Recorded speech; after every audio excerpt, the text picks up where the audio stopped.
Hello, hello.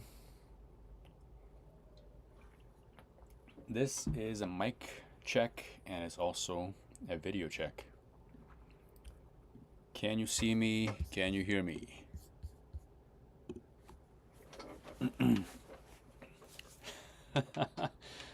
This is gonna be kind of weird. All right, welcome, folks. I see some familiar avatars. Alex Schwartz, a regular. Welcome. Yes, there are two streams going on at the very same time. So one of them is this one. I should start with this one. I've got one right here, which is the M1 MacBook Air, and I'm streaming from that device. The quality is not going to be probably that great because it's being downsampled. But the M1 Air does have a 720p camera, so it's probably not going to be as good by default. And this one is the M2 MacBook Air. So I'm streaming from both of those devices using the exact same setup. Hey Volker, welcome. And if I'm looking away at one point or another, that's where my chat is on another screen. All right, so why are you pointing at my face? You want beef? Laser, calm down, okay? Nobody wants any beef, especially if you're vegetarians. So I don't know how I can show you this, but I got two of these sitting next to each other because I don't have a camera connected to these. And I'm gonna unplug both of them right now. They were plugged in, so they're at 100%. I'm gonna unplug them. And I'm gonna switch to this so you can see the screen. There we go.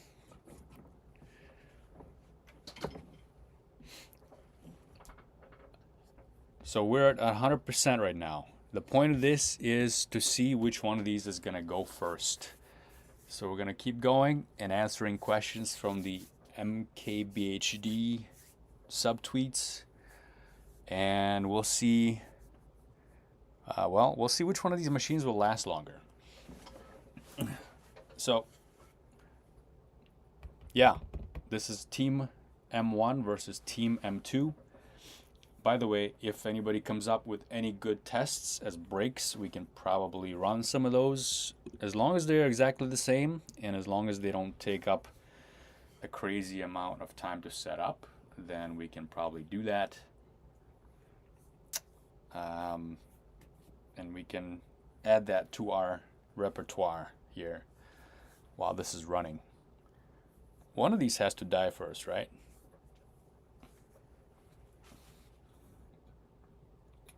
All right, so home rain, is this a battery test? Not really. It's not really a battery test because, well, what is a battery test? Is a battery test, I mean, it's more like a battery test on steroids because, well, I've got things running in the background and I'm streaming from the machine while having the browser open, while having an IDE open, Android Studio in this case. I should mention that these are both base model machines. And I'm also sick. So I might be sneaking away to, I don't know, cough or blow my nose or something. Although it's going to be hard to do that when both of these are using microphones. So I got these two machines. I also got these two machines. These are all MacBook Airs, and we're going to be testing all these against each other. This one is the 16 gigabyte model, so not the base model of the M1. Also 512 drive on there. And this is the 512 drive M2 with 24 gigs that I'll be testing them probably next week. Doing some videos there. So keep an eye out for those.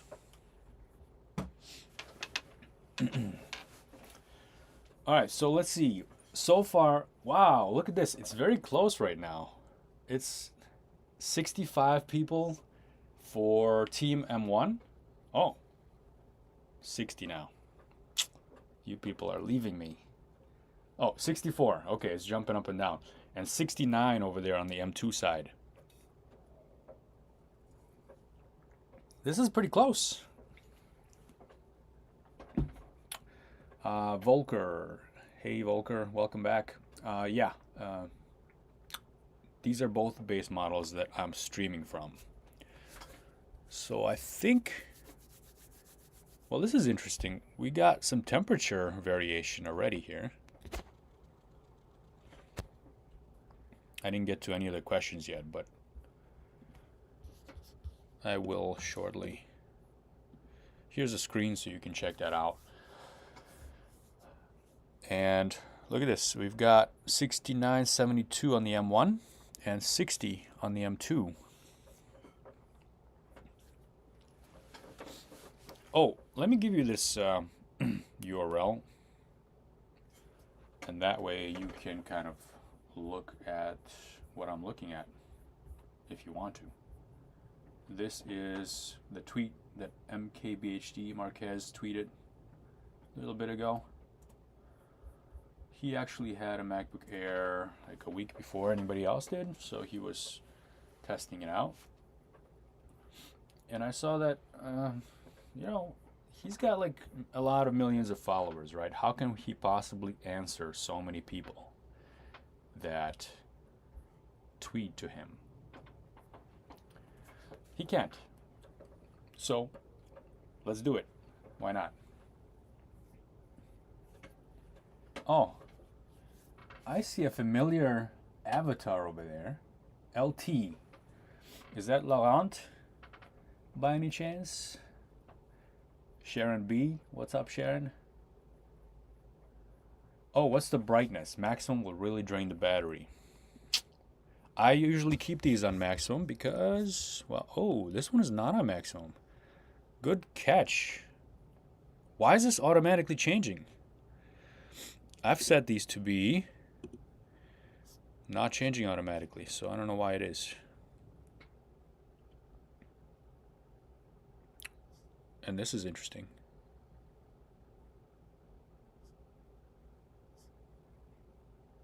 What? Oh, this is using universal control. That's why it's showing me all these displays.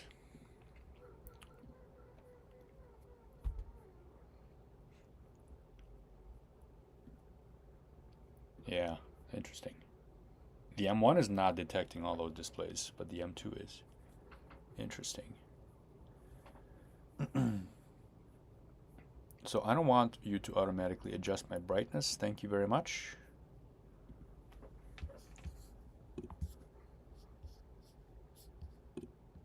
Okay.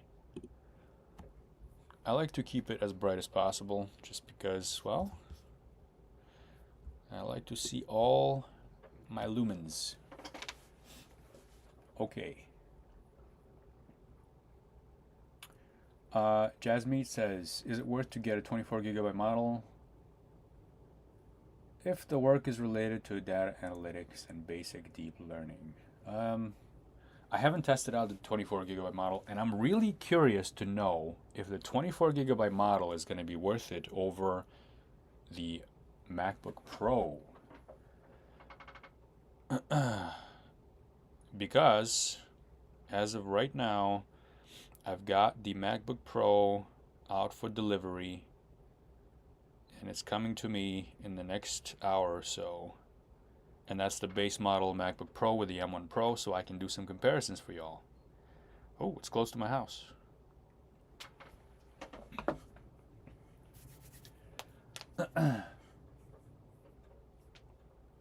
So I have a feeling that the 24 gigabyte model of MacBook Air is going to be really nice and really powerful. Oh, thanks for letting me know, James. I don't usually use OBS, but let's see if I can adjust that.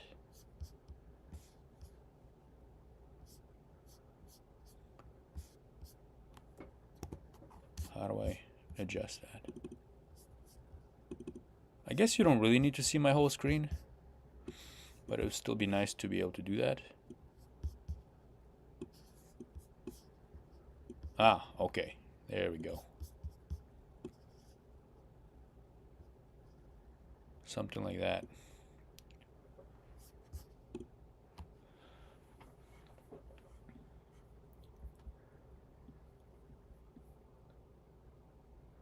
OBS. Anybody use OBS out here? I don't usually stream from OBS when I do it, so it's a little weird.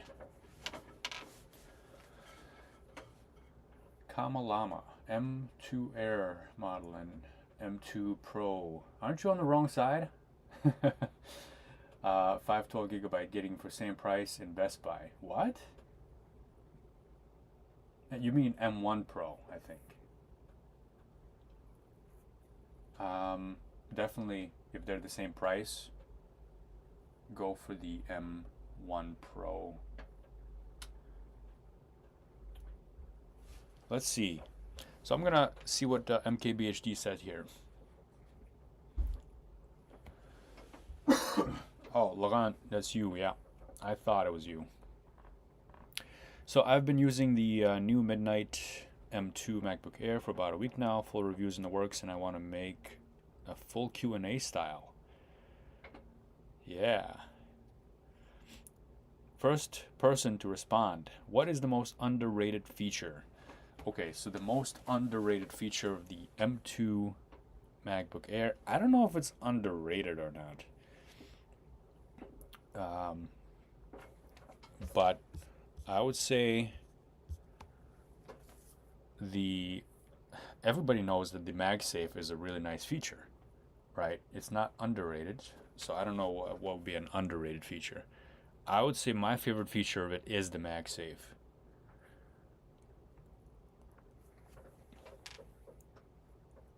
The bigger screen is nice. Actually, if you go to About This Mac and you look at displays, it says 14-inch there, not 13, which is interesting. I wonder what the MacBook Pro 14-inch says in here. I know it's rounding up, but still, it says 14 inches.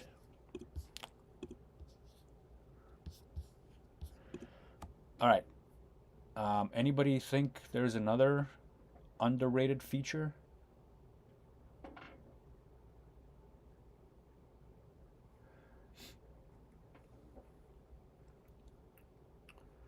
Then the next person says it's a MacBook. Yes. That's not underrated, that's overrated. How do I synchronize these? I don't know. Should I share a screen from one to the other? I could actually do like no, I don't think that's gonna work from two computers. Ray Liotta, gonna miss that guy. How's the fan? That's pretty funny. There is no fan.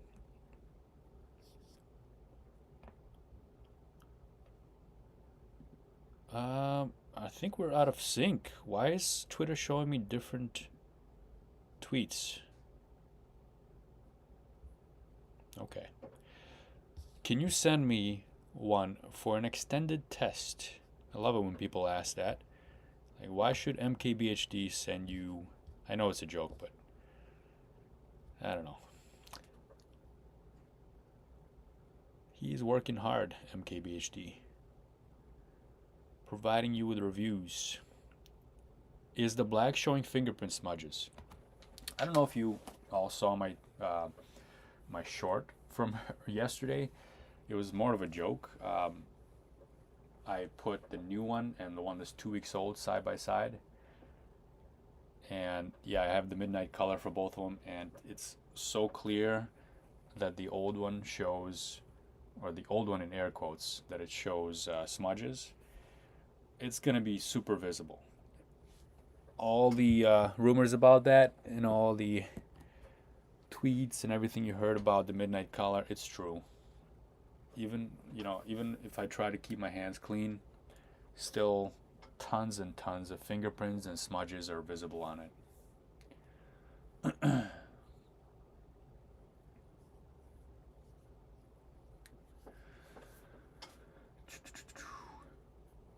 All right.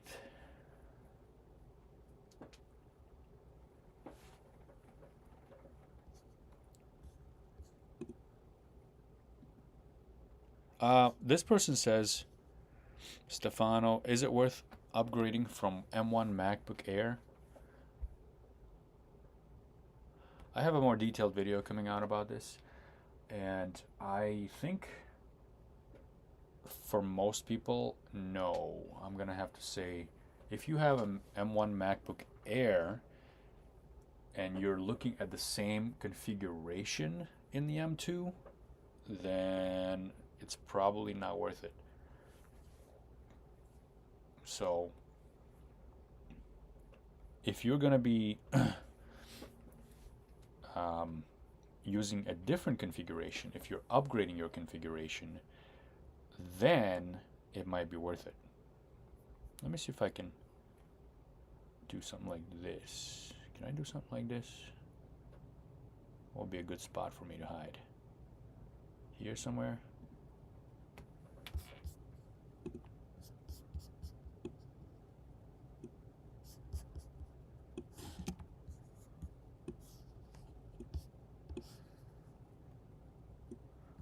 So yeah, I'm gonna have a more detailed video about that, but in general, it's probably not worth it for you to upgrade because it's just too good of a machine, the M1 MacBook Air. So I would say stick with it.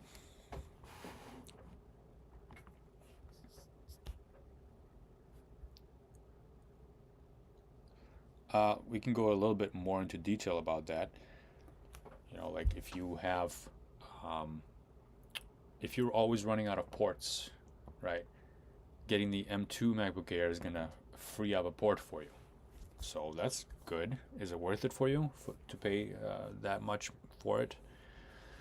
You know, design aside, yeah, it has a new design, but also the design has functionality to it also. So part of the design includes the MagSafe. It includes the new speaker assemblies that are, in my opinion, sound way better. Why am I looking over there? You guys are over here. I'm used to looking in that camera.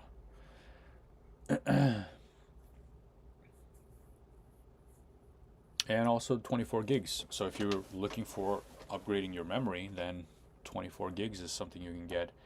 And I don't think you can get a 24 gig model in any of the MacBook Pro for that amount of money. Excuse me. I did mention I was sick, so excuse the coughs. I feel like I'm hiding from this machine because I need to turn it a little bit so that, you know. By the way, Team M1 meet Team M2. Here you go. You can see each other now. Hi everybody. Nice to meet you. And you can also see each other's progress right here. The battery.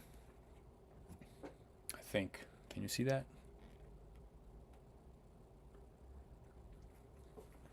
So let's see where the battery is now. We've been doing this for what? How long have we been up here? Where is the time that the stream has been going? I don't know. But let's take a look. I think it's been 20 minutes. Yeah, 20 minutes. Ooh. What the heck did I sign up for? I don't know. That was 99. We're going to need to start building some serious projects here if I'm ever to get out of here.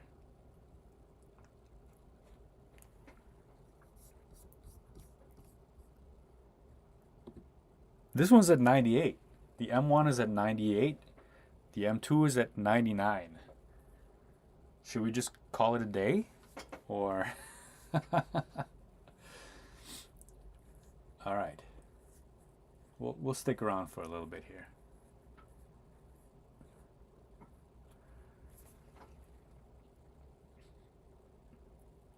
Uh,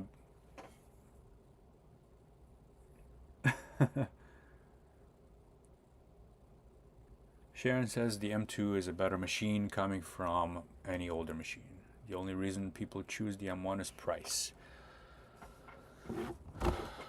And, you know, yeah, I mean, price is a big concern, right? That's why the MacBook Air in general is a very popular machine, because it's not as expensive as the MacBook Pros. Otherwise, if price was not an option, then get the $7,000 MacBook Pro, right? The one that has everything in it.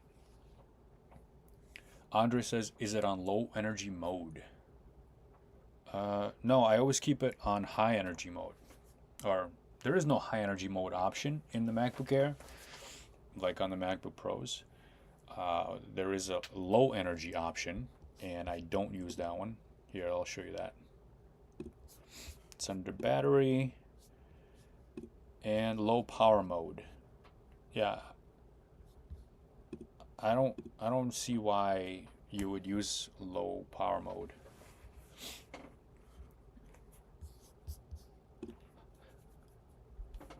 You know what?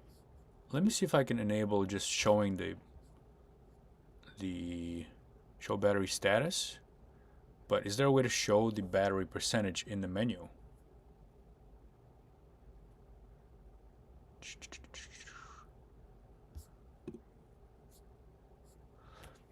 Battery health is 100%. Both of them are like that, because these are both pretty new machines.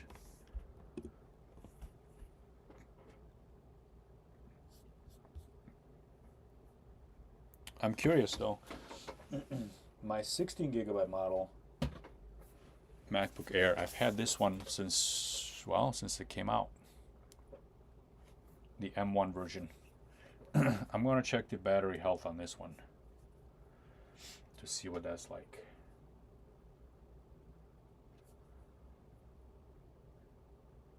So, even this almost 2-year-old machine, battery health is 100% for maximum capacity.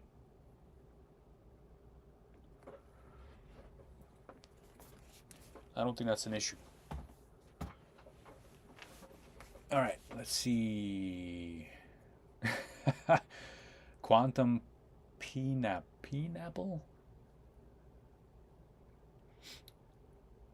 Have some sportsmanship here, all right? The M1s are doing quite well.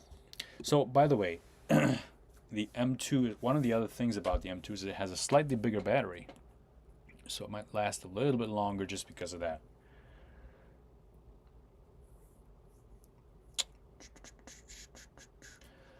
Danilo Anderson. Hi, Alex. When will the Schwarzenegger be available in stores? Well, I was thinking about a redesign. And this is a really nice tool. It's very simple, yet elegant. And it could use a modification that will allow me to adjust it from 2 fingers to 3 fingers to 4 fingers. Maybe some kind of slider. I don't know yet. Got to think of something. We'll have to see. And it would be nice if these mechanical things automatically found the return key or the enter key if I was testing a Windows machine, and automatically lowered themselves down to that spot. I don't know. For now, I thought if people want to send me stickers, I could put some stickers on this while doing some testing. But it's not available in stores yet. I haven't discussed any distributions with your regular department stores like Kohl's or Macy's or whatnot. I guess it would have to. Best Buy would probably be interested, right? It's an electronics store. I should probably talk to them first. Good question.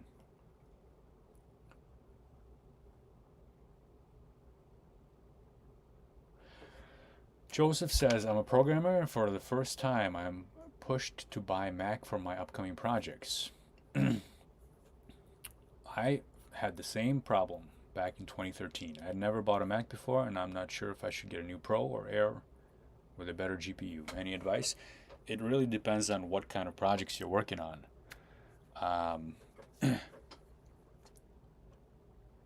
So you were working on a Windows machine or a Linux machine before that? I would say being pushed is a strong word. I was happy that I was pushed to buy a Mac because I never went back to Windows after that. It was a good push. So I think if you're going to be ending up there and this is something you're doing for work and you have the funds, go for the highest model you can because it's going to have the longest, it's going to last you the longest and have the highest resale value, potentially. I'm kind of struggling right now trying to sell my Intel MacBook Pro. Yeah, can you believe that I tried to do a trade-in with Apple and they were only giving me $400 for it? That is the lowest I've ever seen Apple do their trade-in. Really disappointing in that.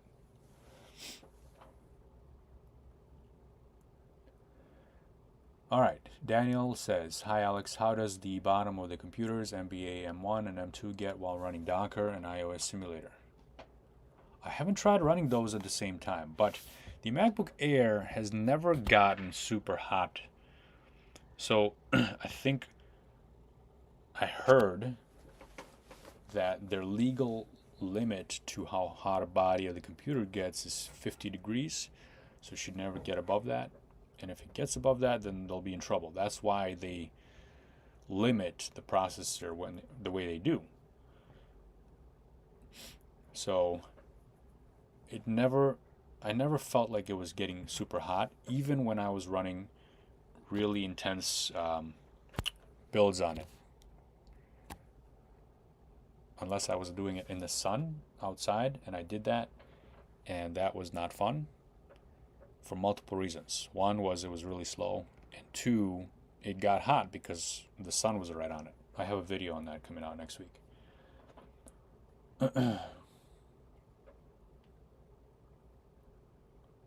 All right. Winnig says, if you want to save your storage from swapping, get the 16 gigabyte version.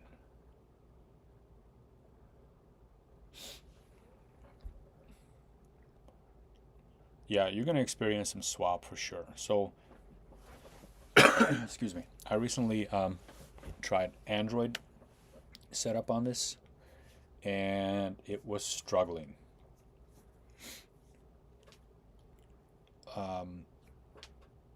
More conclusive tests coming out soon, but earlier today I was doing some Android builds on the 24 gigabyte model and the 8 gigabyte model. I haven't noticed that much difference, but I know that when I tried to do multiple runs of the emulator from the 8 gigabyte model, it was struggling. It was taking a long time for it to start up. All right, let's see what's going on over here on the M1 side.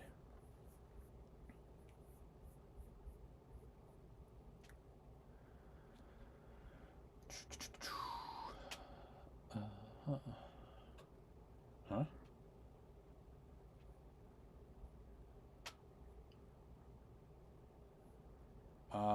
Michael Williams says, Alex, we're able to test building a large code application on Intel versus M2.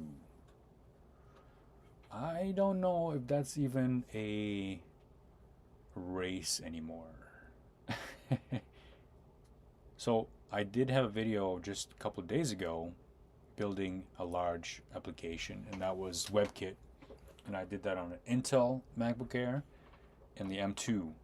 And on the M2 that built in 30 something minutes, and on the Intel MacBook Air it took over 3.5 hours. So different race. Excuse me. All right.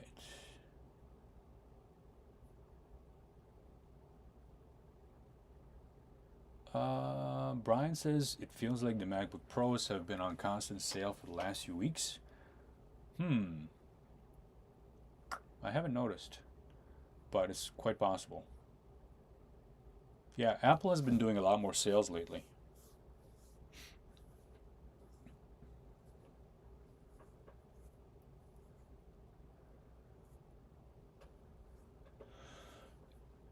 Laurent says for mobile, for sure, at least 32 gigabytes. And yeah, if you're going to be doing mobile development, especially if you're doing dual platform mobile development, not iOS, but for Android especially, you're going to need a lot of RAM. Because with Android, the emulator it's a virtual machine, right? So it's really heavy. And it's going to have to save state when it shuts down, and the files grow really large.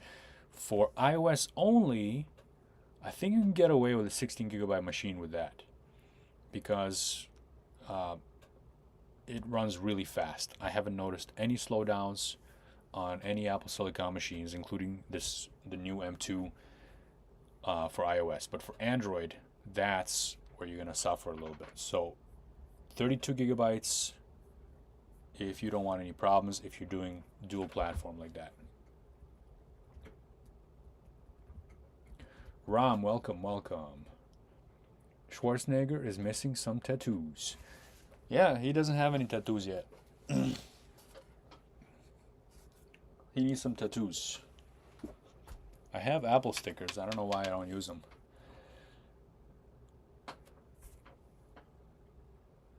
Winnick says, when are you going to install Asahi Linux? It's not ready yet. When it's ready, then I'll install it. All right.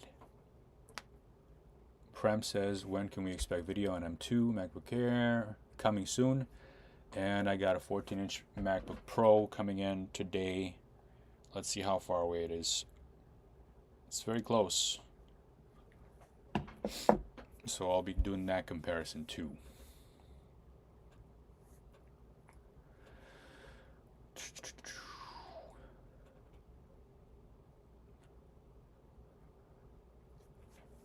Joao, thank you, Joao.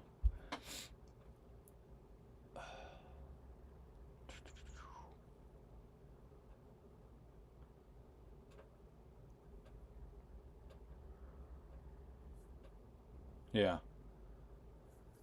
Instances, M1 MacBook Air will always be special for being a trailblazer. Yeah, that was what I called Apple's big mistake, is the M1 MacBook Air. In that it was such a good machine that it makes it hard to consider the M2 MacBook Air now.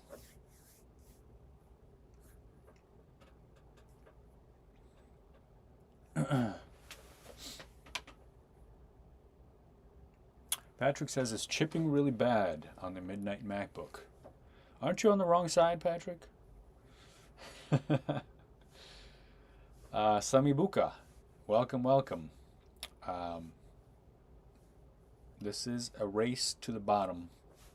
We got two machines, for those of you that are new, and a MacBook Air M1 base model and a MacBook Air M2 base model, and they're racing against each other.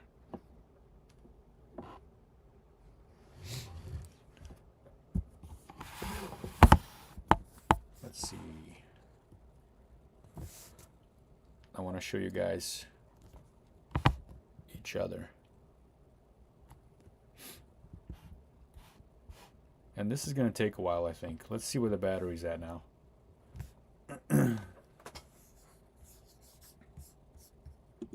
92. Oh my gosh. How long is this going to take? We've been doing this for, well, not that long, actually. We're both at 92, folks. Both streams are at 92. And we've been doing this for 35 minutes from 100%.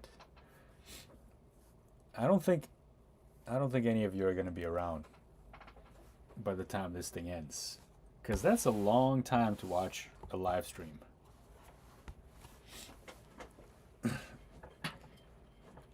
But I'm doing this out of curiosity, and I thought it would be a fun thing to do. Frank, welcome, welcome. All right, so let's get on to the next question. What's the next question here?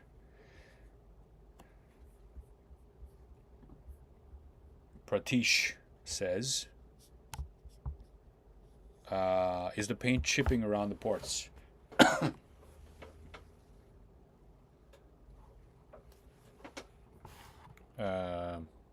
Nope.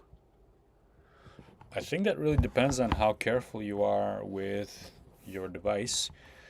But I suppose with this color, I don't know what they had to do. It may be a different color underneath the top layer, whereas a silver or a space gray color would be more metallic, so it would hide those better. But I've only had this thing for like a couple of weeks, so I don't see any problems, and it's only been I've been out with it for a couple of times, but I'm careful. Depends on how careful you are, I suppose. How's the battery life? Well, it hasn't died on me once, but I think it's pretty good. I don't think, I never worry about things anymore. Like with the Apple Silicon machines, I never worry about leaving the house and forgetting my power cable. Like when I was with the Intel machine, if I left the house and I forgot my cable, I would freak out and I would have anxiety about that because I didn't know how long it would last me. Luckily, even with the Intel MacBook Pros, you could usually find somebody that had a USB-C power adapter on them, and you could just plug that in and use it. So that's one of the nice things about the new machines, is that you can use MagSafe, or you can just power them through USB-C. But yeah, I don't worry about battery life anymore. It's a thing of the past, which is really nice to say. All right. Semibuka switch sides. I see you. You're on the M2 side now.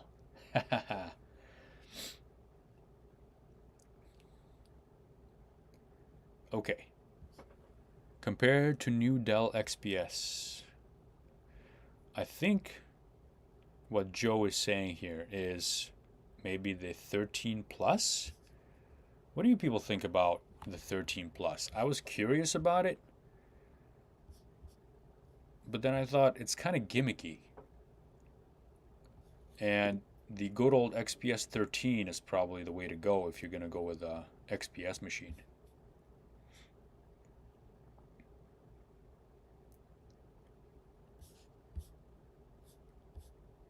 This is so weird.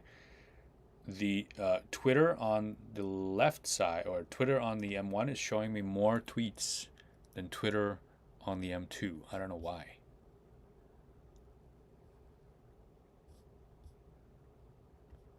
So Lucas says, is it enough for 4K editing? I wouldn't even try that. You're probably going to run into some issues. But Michael says, or Michal says, the M1 already was. I don't know. I don't edit on my video on my M1 just because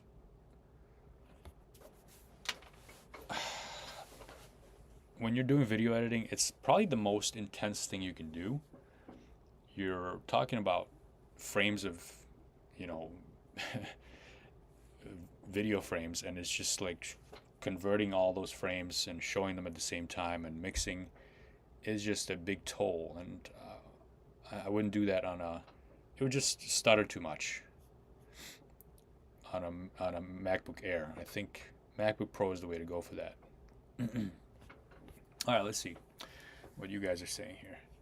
Samibuka says my M1 Air overheats often and slows down, but that is expected. It's 40 degrees here in Spain. Oh boy.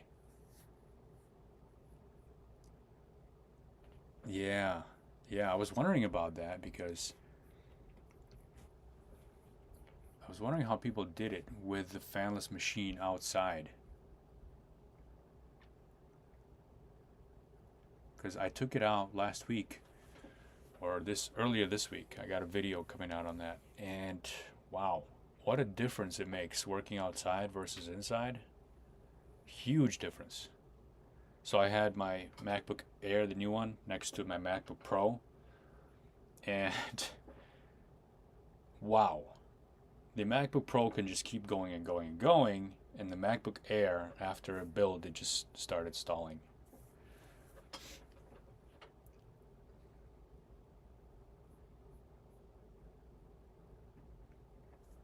All right. Gamers and IT Paradise. I think the i9 12th Gen is better suited for gaming laptops. If you pit your M1 Max against the Rogue Strix Scar with 12th Gen instead of XPS, it'll be almost twice as fast. You're probably right about that. I wouldn't consider any Max really a gaming machine.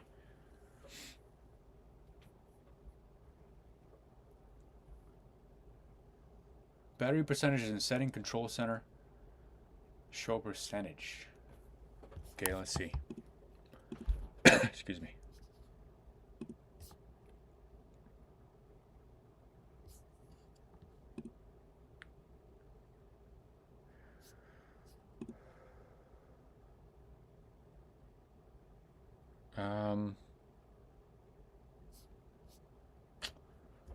Not sure where that is. Control center. Show percentage.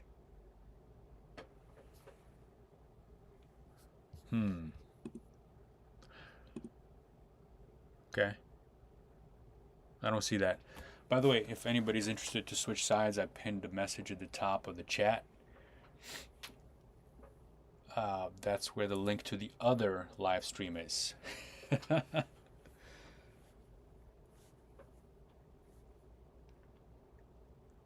Ram says Apple lost me on the notebooks department until we get a thin and light with a 15-inch screen.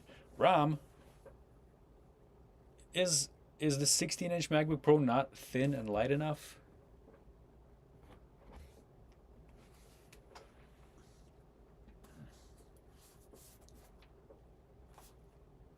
I guess it's kind of heavy. This is the Intel version, by the way. It's not light, but it's pretty thin and pretty light. It's not like a boxy gaming machine. I think you're expecting a lot, Ram. Maybe next year. I don't know. Akash says, should I buy M1 Air with 512 gigabytes or M2 with 256?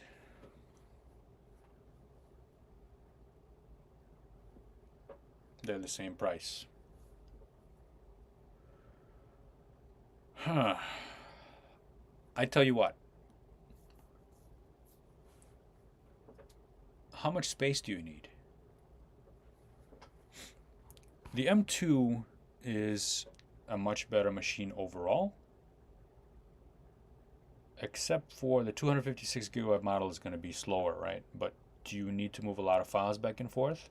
And you're going to be running out of space pretty quickly. So let me show you this. What is all that? I don't know what that is. Look at this. I have 52 gigabytes available on the M2 MacBook Air base model. And I've had this thing for just a couple weeks, and all I have on this is programs that I installed for doing software development.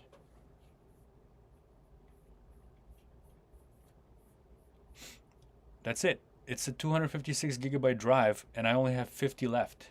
What happened to it? Programs are huge these days. You're going to be pretty much keeping your data on a separate drive if you do that.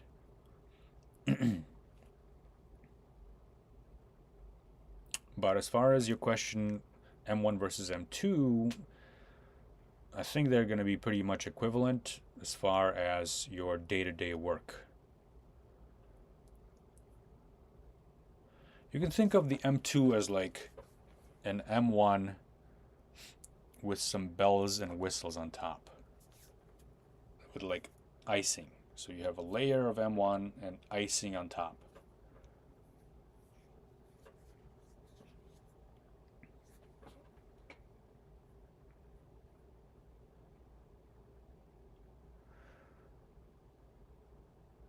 Ali, greetings from Iran.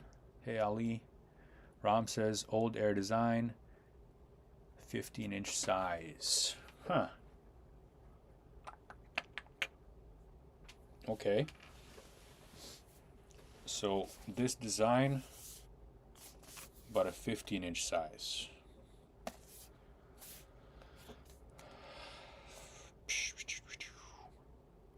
But you'd probably want to have the MagSafe, wouldn't you?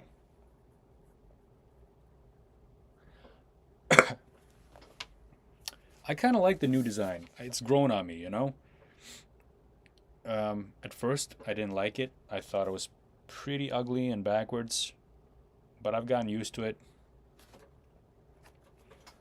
I could go for either design. I don't really care as long as the machine performs well and it has the features that I want. So that MagSafe is really, that's a good feature to have.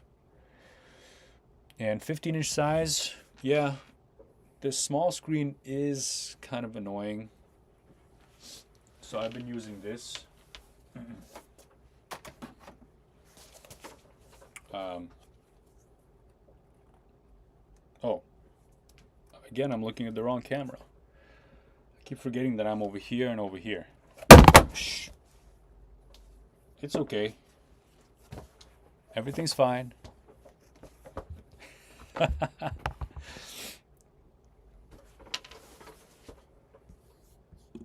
Here we go.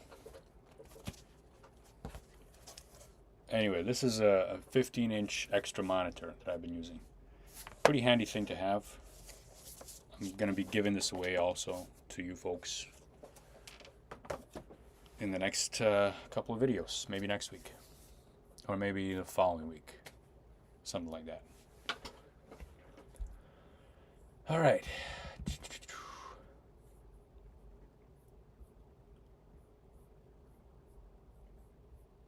Total Guy, welcome back.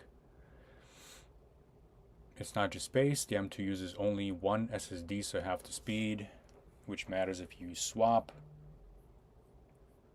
Yeah, so the 256 drive does matter, but I think you're going to run out of space on that drive before you start running out of before you start running into performance issues with swap. Like I said, only 50 gigabytes left. What's that? Another program installation and I'm done?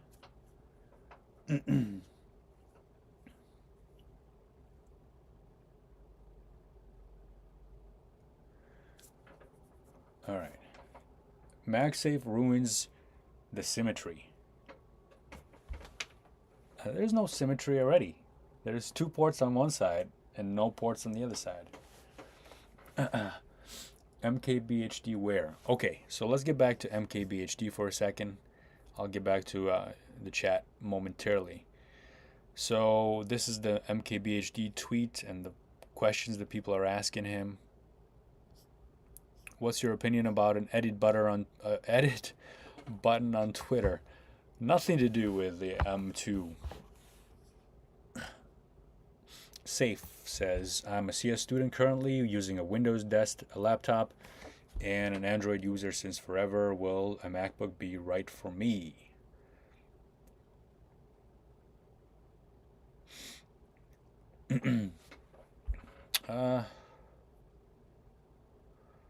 You don't have to be an iOS user to use a MacBook. And I think it depends what you're doing. So it's a very kind of general question, hard to answer, but I think you can do a lot of things with a MacBook. People kind of underestimate what you can do with a Mac in general. See, Uranium City Legend says that really depends on what type of code you're wanting to do on it. Excuse me, folks, I mentioned this before, but I am sick. Pardon my coughs. So yeah, it depends what you're doing. And this one says, no. For CS, you need full compatibility. So ARM is a bad idea. And there is a point to that also, because if you're a CS student and your class is doing some kind of module related to, I don't know, this specific version of Java that's only that only runs on Intel and not optimized for Mac or Apple Silicon, then yeah, you're gonna have problems. I would say if you're, in CS and you have a chance to speak with your professor, get your professor's opinion, because they will know what's going to be compatible with the kind of stuff they're teaching. After that, after you graduate, then you'll be able to buy whatever the heck you want. Yeah, here we go. Depends on what you're doing for CS, blah, blah, blah. Same thing. Depends. All right, let's go back.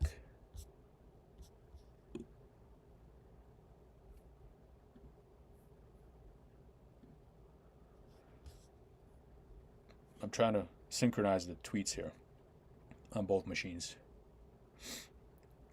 All right. All the controversy which surrounds the M2 MacBook Pro. Is it even true with the MacBook Air? Yes. The same exact thing that's going on with the MacBook Pros is going on with the MacBook Airs. In other words, it's the same exact SSD configuration in the base model.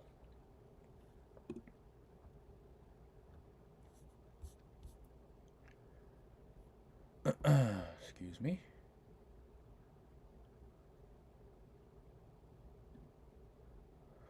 Does the laptop work with a 120 Hz display?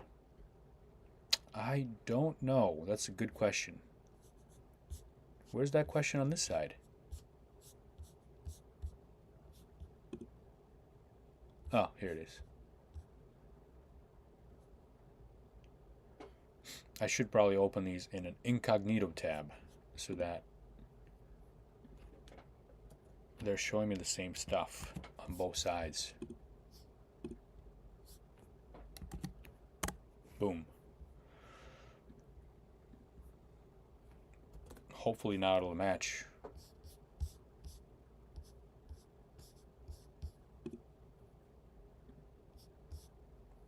Okay. Now we gotta find where we were.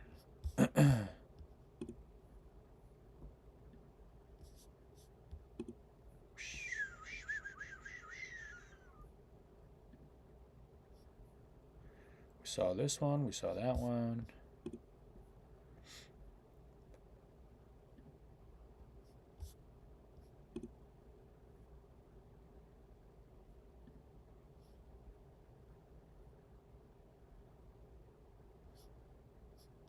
All right, I think this is where we are.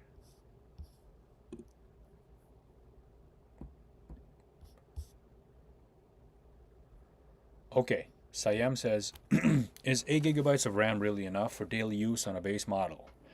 Daily use, that's a very nebulous term.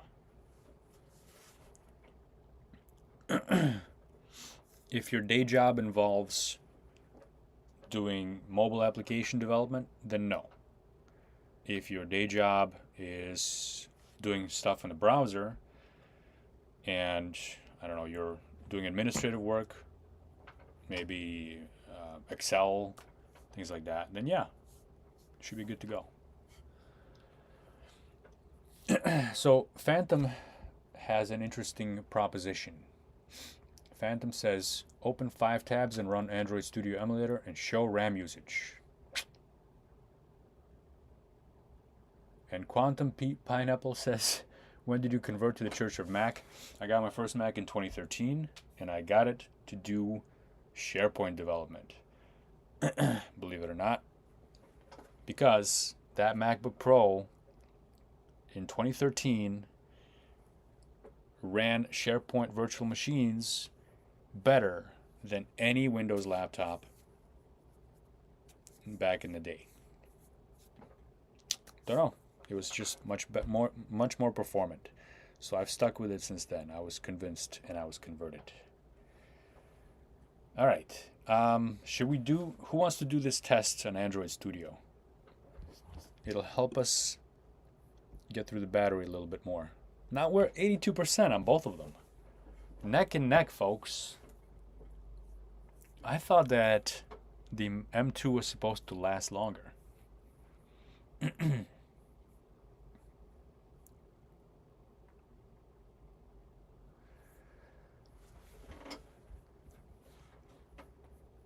All right.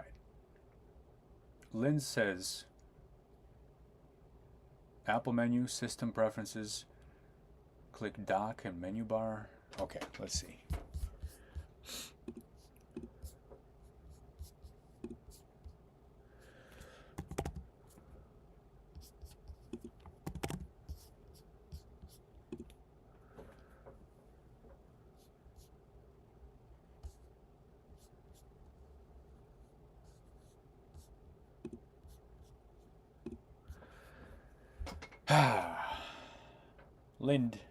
Linz, thank you very much. That was good. But you're on this side, so I got to do it on this side too. Nice. There we go. Now we got, wait, where'd it go? Oh, there it is. Okay. Took a while to pop up there. Hey! M2 is at 81. M1 is at 82. They switched. Okay. Christoph says, my main wish was I bought the 1 terabyte M1 MacBook Air.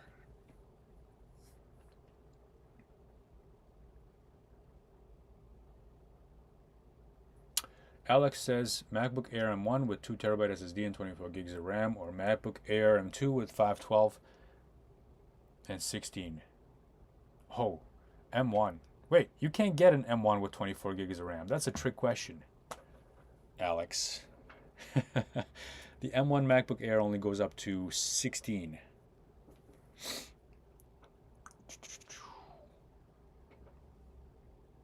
But if the M1 MacBook Air did go up to 24, this would make the decision even more difficult. Because one of the benefits of the M2 MacBook Air is that it goes up to 24. All right, let's see. Frank says my next Mac will be one with the Apple Silicon 3 nanometer.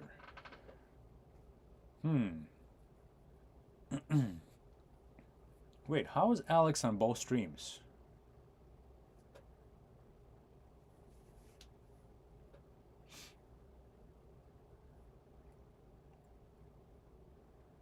Yeah, Frank, SharePoint. The bane. Although it's getting a lot better, right? Basically, you just don't do SharePoint. You do your client-side development, and then you just talk to SharePoint APIs as you would like any other application.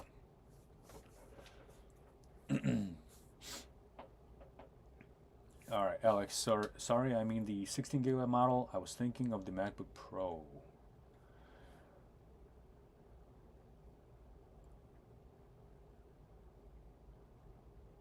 Oh. Yeah, the M2 is not going to give you that much performance gain. It's just going to give you extra bells and whistles as far as the design of the box. So it is higher performer, but not that much. And if you're going to save some money and get more RAM or more hard drive instead, hard drive. Somebody's going to complain to me that I keep saying hard drive. I'm old school, okay? SSD. So if you're going to be able to get more for your money with the M1, that's a good option. I'm going to do this for a second. I'll go check on my package and I'll be right back. And I don't mean what you think I mean. I'm going to check to see if I got a package in the mail. Yeah. Be right back. Can you see the battery? All right.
Sorry, folks.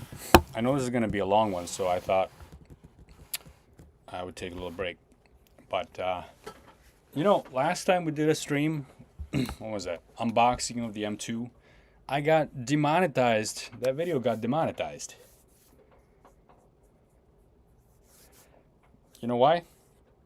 That crab dancing song, the crab rave or whatever it was, apparently you can't use that in your videos.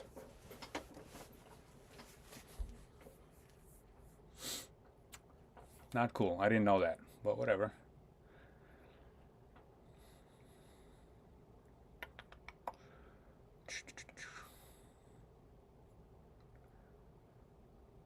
Ben Miss says, "Hi Alex, thank you very much for your videos on M1 Pro Max for deep learning. I received my fully loaded 14-inch just a few days ago. Congratulations. Nice." Marav says, "As a CS student, which should I opt for? M1 with 16 gig RAM or 512 SSD or M2 base model?" I'd say go for more RAM. RAM is something very important. The more, the better.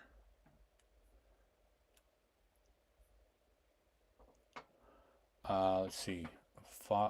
Farzan says, "Hey Alex, hope you're well. Would you suggest getting Apple Silicon for ML and MCU hardware programming?" I'm not familiar with what MCU is, but for ML, compatibility is getting there, but it's not quite there yet. For my work with PyTorch, for example, I use a dedicated Linux machine. It's an Asus gaming machine that I've converted into just a Linux machine for work. And that one has a 3070 in it. But what I didn't know at the time when I bought that machine is that the 3070 on a laptop is crap compared to the desktop. I should have just built a desktop. It's just a 3070 in name, and maybe you'll be able to game on it, but it's not going to be that great for doing ML work. So if you need a laptop, then be careful. Otherwise, if your ML work will take you and allow you to do Google Collab stuff, there you go. That's free, right? So you can use that to do your models or your builds.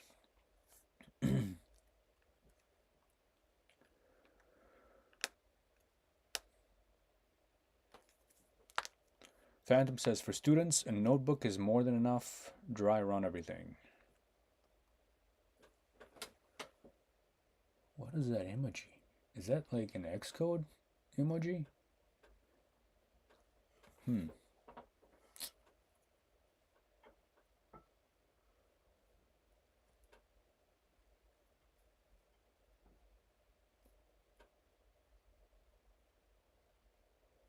Sidhan Sharma, please repost your question. Not sure I saw it.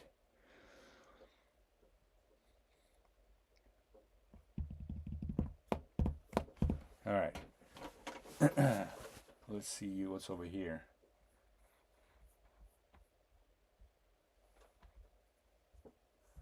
Alex says, I'm voting for M1, just wanted your opinion. Okay. What's the storage on your custom build? This is a 512. My 512 M2 Air SSD clocked in slower than my 1 terabyte M1 iMac SSD. Interesting. Well, what are the numbers, Michael? Out of curiosity. And from what I understand, the bigger capacities are faster. So this is like a known thing, but I'm just curious like how much faster it is from your own tests. Alex says, I'm looking at the base spec M1 with 16 gigs and 2 terabyte SSD as it's cheaper.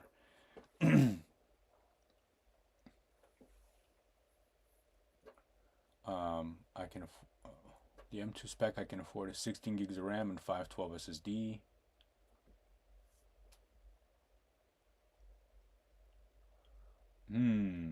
That's a tough one, Alex. That's a tough one. I think at this point you're gonna have to compare some of the other benefits that the M2 has and see if that, you know, outweighs your need for space, for storage.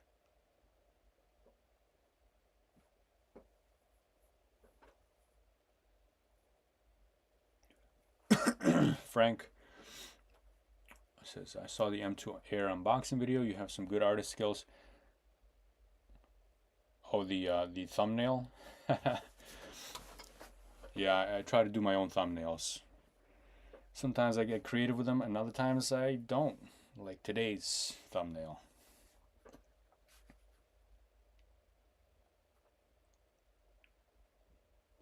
TP says, please test M2 with 256 gigabyte performance when using Docker and Parallels. I plan to do that.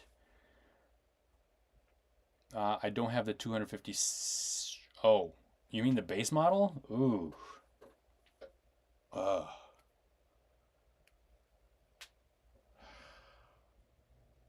almost afraid to install Parallels and Docker. I'm sure it'll work, but how much RAM are you going to give to your virtual machines at that point? You know, like I said before, I have 50 gigabytes left on the base model M2. If I install one more program, I'm afraid I might be out of space, and your virtual machine needs, hard drive space. Can I call it hard drive space if it's a virtual machine? Anyway, virtual machine needs drive space, and it needs RAM. When you're talking about virtualizing machines, they are hungry. I think you are barking up the wrong tree if you're trying to run virtual machines and that's your requirement, and you're looking at the M2 MacBook Air that's the base model. I'm sorry, that's just not a good idea, and I think you're asking for trouble.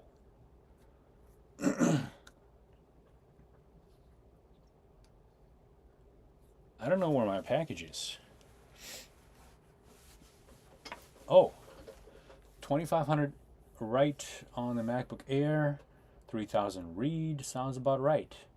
And the iMac was 3200, 3100 read. It's not that much difference because I think I was getting 3000 on my M1. Well, that's pretty much what you said, but mine is a 512 drive M1.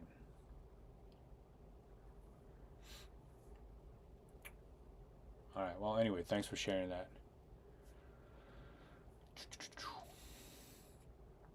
Virtual drive. Thanks, Linz. All right. Christoph says, how much storage will be left? Well, not much. If you're getting the base model, not much at all.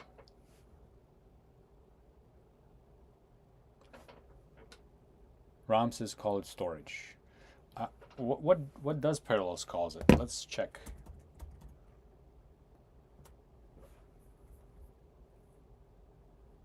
By the way, I think I have a coupon for Parallels that expires at the end of the month. If anybody's interested, let me know.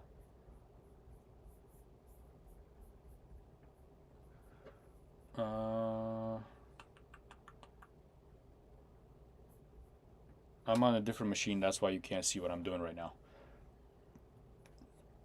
I don't have Parallels installed on these two.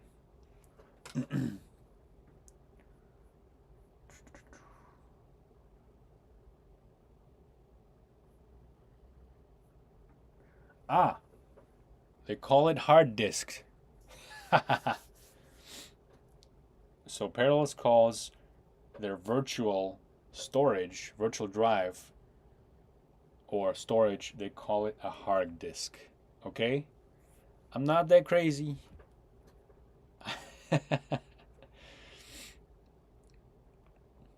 Where's my package? Oh, this thing keeps getting closer and closer and closer. And the delivery time was 2:15. Now it's 3:15. Still not here. But by the time the stream is done, it'll probably be here. 75% on each one of these. The stream has been going on for 1 hour and 12 minutes now. Oh, man. Maybe we should do some builds, because this is going to take forever. What did I sign up for?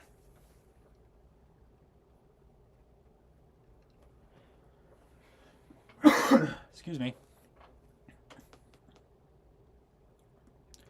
Jamin says, you missed my comment. I'm a computer science student. What I consider MacBook Pro, what I consider MacBook Pro M2 with 8 gigabytes or 16 gigabytes 256. 16 gigabytes of RAM is very important to have because both 512 and 256 are not going to give you significant impact, but the RAM will.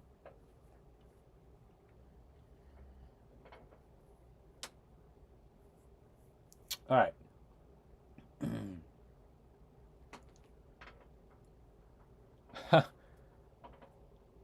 Christoph says Unity will suck some battery. Oh yeah.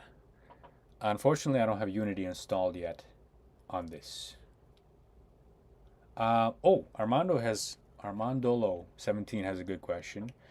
Do you know if the M2 chip supports nested virtualization? Not really.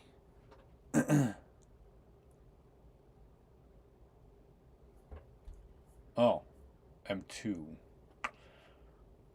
You know what? That's a very good question. And I'll tell you why I thought about it for a moment. Because I recently just did a test trying to get WSL, Windows Subsystem for Linux, running, version 2, by the way, WSL 2, running on the M1 MacBook Pro. And it did not work. No matter what I did, how I spun it around, it would not install. However, the WSL 1 works fine. But M2, I don't know if they made any changes in regards to hypervisor capabilities. I don't think they did. But I don't want to answer without knowing for sure. I just don't think that they did, because we might have heard about it by now, right? Or maybe we haven't. Or maybe it's a test I need to do. I'm sorry, folks. Coughing like a crazy man. So, I don't know the answer to that 100%. But my hunch is that they probably have no reason to add that at this time. So, they probably did not. Ram says famous YouTubers move to CA. When I reach 1 million subscribers, then I'll consider moving to CA. Anyway, my wife was from CA. I already have family out there. I go there every year. Where are you in CA anyway, Ram? Are you on the west or the east? I'm gonna go get some water, as Winning suggests.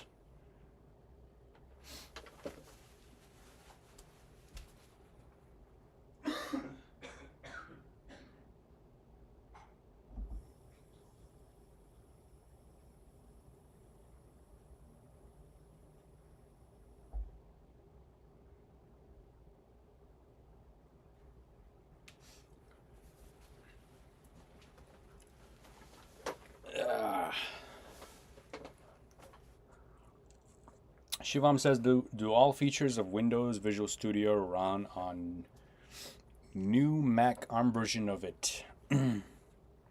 No. You only have a few workflows to pick from.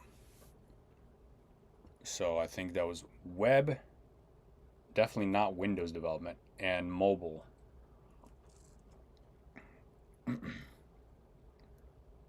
But by the end of the year, they may have more. They keep adding new stuff.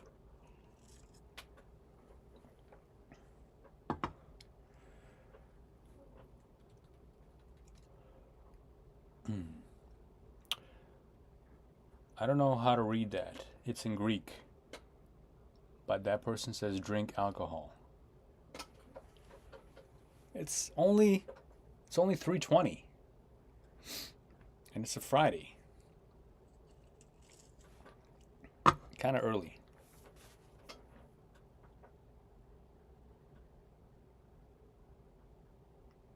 In Belgium, it's time.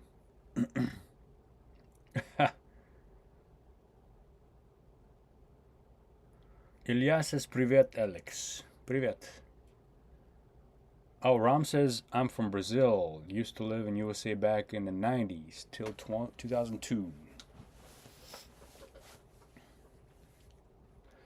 Brazil prices, huh? For these things are crazy. After I looked up those prices, I don't want to move to Brazil. I'll visit. But how am I going to get my semi-monthly dose of MacBooks?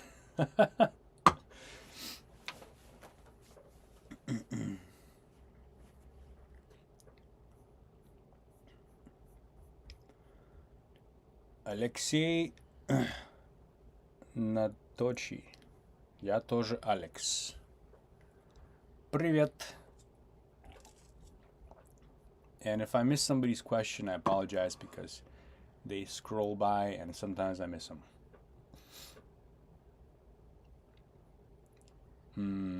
Sorry, Deba Pratim, I don't see your question. Can you post it again? All right, Lupus Rex Studio says, I have the 512 8-core 24 RAM for game dev. Huh. That's a good deal. That's what I got. And I paid $2,200 for it, I think. And I'm considering keeping it. But I got to do some tests first. But I'm considering keeping it, because what if that 24 gigabyte MacBook Air is as good as the MacBook Pro? Can you imagine just carrying this thing around in one hand under your arm instead of the giant MacBook Pro? Now, I still need a MacBook Pro for doing like video work, but for other stuff, like if I'm doing programming, I'm considering holding on to that thing. I don't know yet. I got to do some tests and see if it's worth it.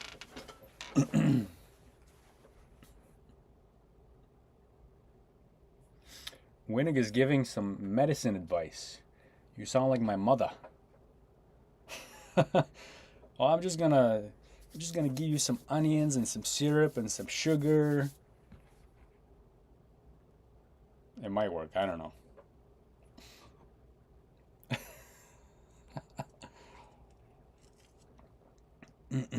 know. Phantom says, please show your current application storage usage.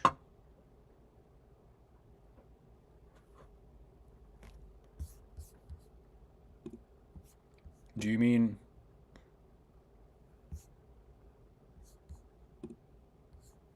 What do you mean by that? Do you mean like this folder right here? How much the apps take up?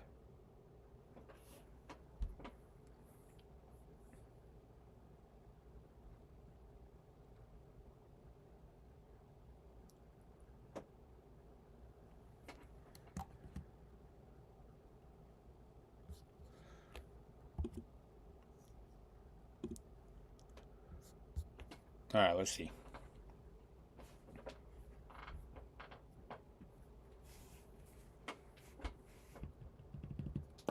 Yeah, Michael, 2200 does seem like a lot for Air.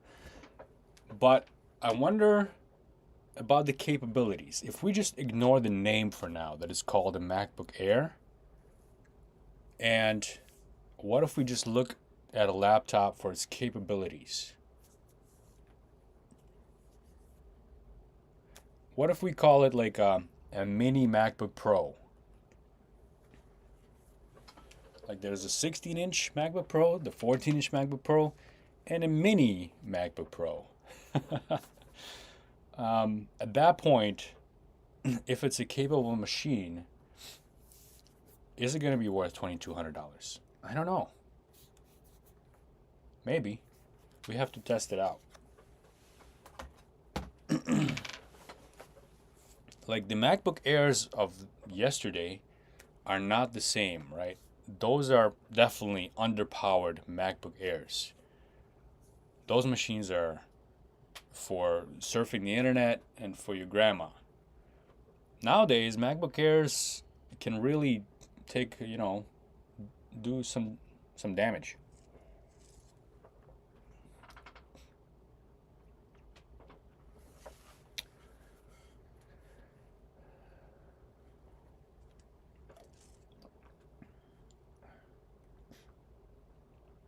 All right, Phantom, there you go. 44 gigabytes. Or, wait. No.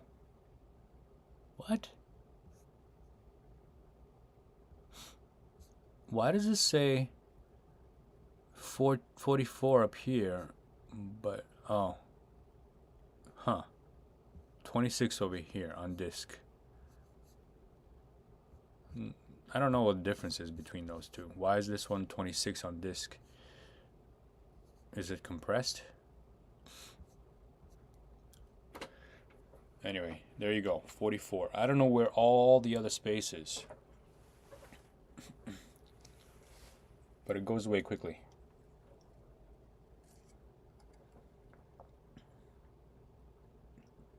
Alright, Deba Pratim says, Alex, I want to buy the M2 with 16 gigs, but confused on 512. Or 1 terabyte.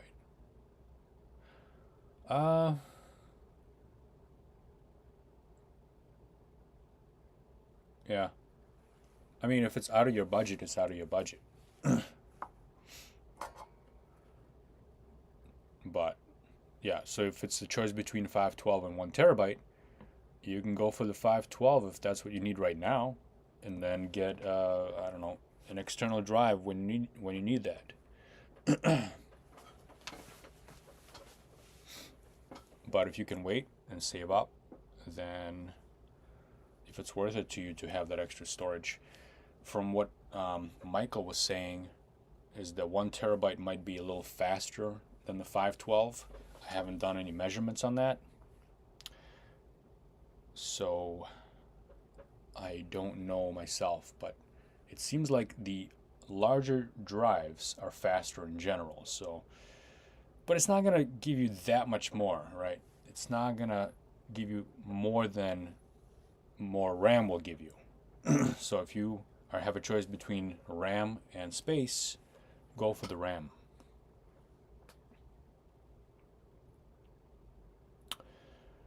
Rom says, about storage, why do you guys keep everything installed on the min drive? I would set up an external Thunderbolt storage. Not only would it be portable, but it would make a lot more sense on those huge needs.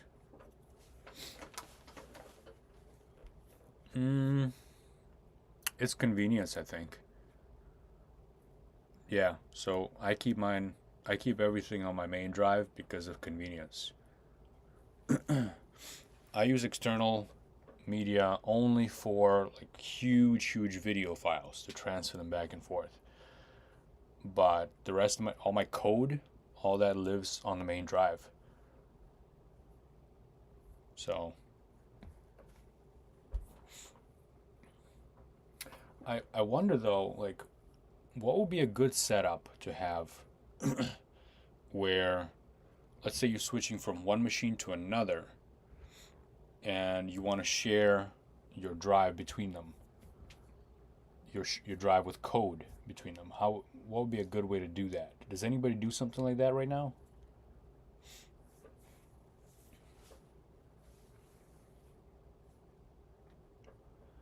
Let's see. On this side, we got Sid Han says. What does Sid Han say? Can you not see my comments? Can you repost it? I don't see anything else except for that. Todd Gibson. I guess with VS for ARM coming, it would start to make sense.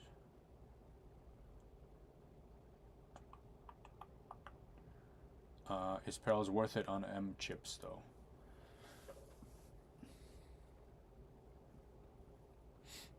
Parallels is the best way to do it on Apple Silicon. There is a couple other contenders for virtualization, but Parallels is the way to go. Ziyad says, can you use M2 for native Python dev? And yeah, you can. I think Python, it would really depend on the kind of libraries you're using, third-party libraries. But as far as the environment itself, yeah, you can. Miniconda runs on Apple Silicon natively now. But if you are using some kind of libraries, like third-party libraries that are not yet Apple Silicon compatible, then you're going to have to either recompile them or you might have issues.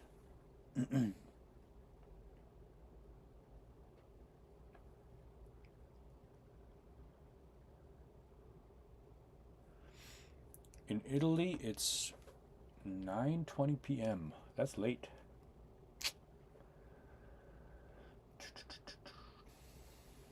Elias says, which country are you from originally? Originally from Russia.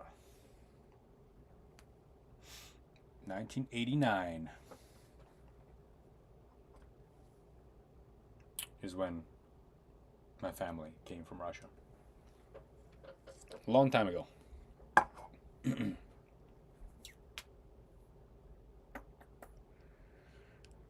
All right, Ijwal says 16 plus 512 or M2 base. Stay away from the base. 16. That would be your better bet, I think.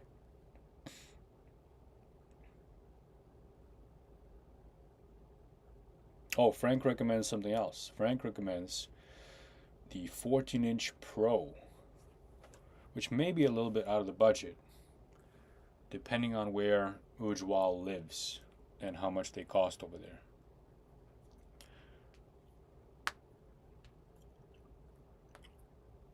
Alexei says, привет из России.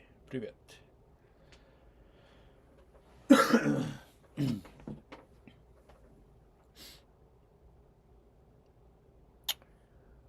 All right.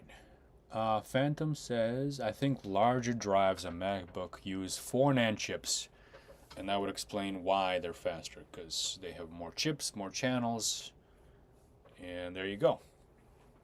Good call. Ha! Quantum Pineapple says, my 24 gig Air just arrived. Time to collect fingerprints. Did you get the midnight model? Because if you did... What? Oh, they... Alright, folks.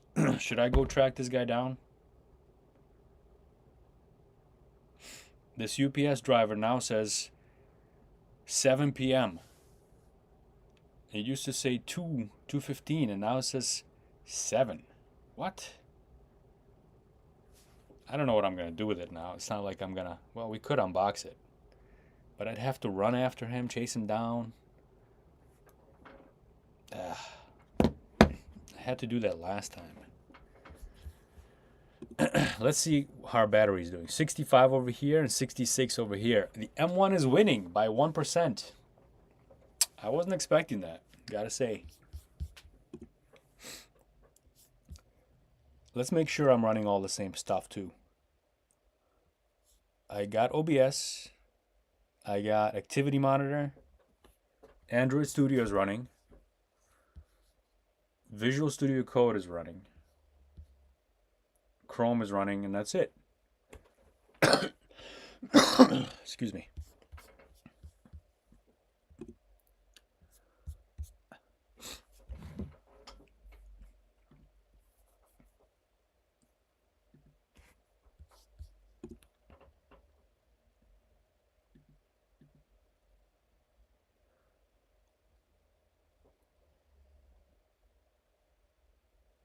Interesting. I wish I could show you both of these at the same time. Does anybody have 2 streams up at the same time?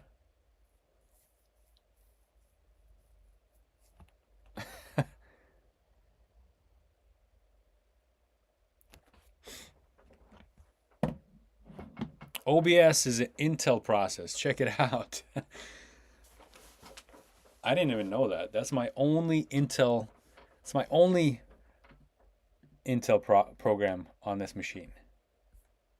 Everything else is Apple. I didn't know that it was Intel. So we've got Rosetta kicking in here. It's doing pretty good, right?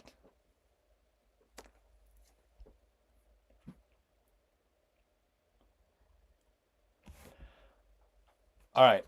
I gotta ask, if anybody had an Intel machine right now and they were streaming with 2 video sources at the same time,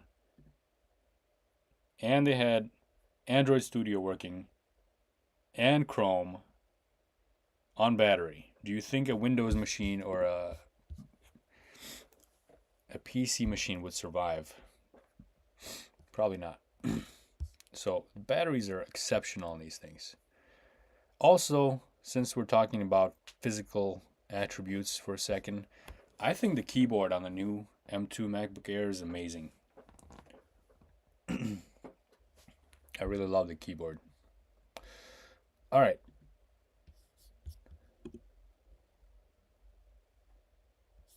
Look at this. A lot of developers are on here asking MKBHD questions. I should hop in there and do some of these tests. I haven't done Unity specifically yet, but I might do that on the 24 gig model.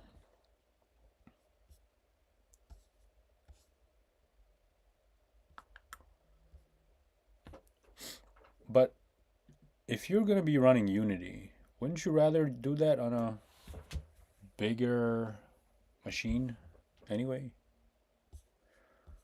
Oh, I don't have an envelope like that. Maybe I do.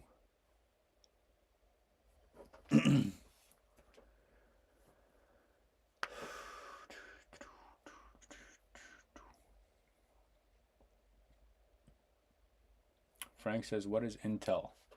I think Intel...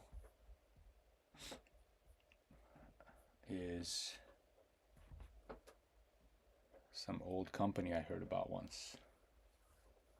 Anyway, I'm not gonna bag on them because, hey, next year they might turn it around, or in a couple years, and they might be really good again. Performance-wise, though, they're coming up with some good stuff. Just not efficiency-wise. I don't think it's COVID. I took 2 tests and I'm okay as far as that goes. It's just a cold. Thanks, Ram. Appreciate that.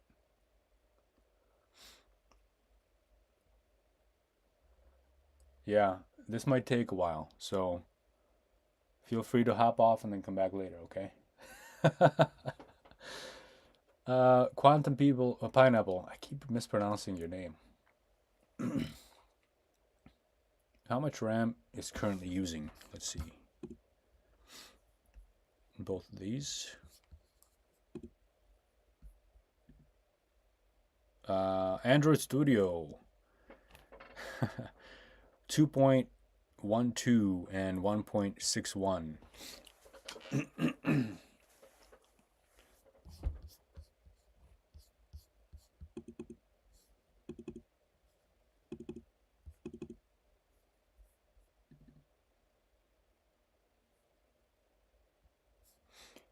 So, not that much swap being used.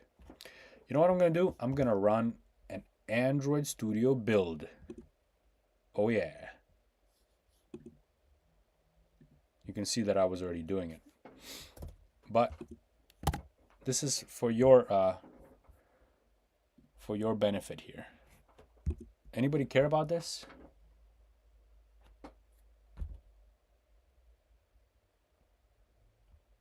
Does it Schwarzenegger? We're going to find out right now.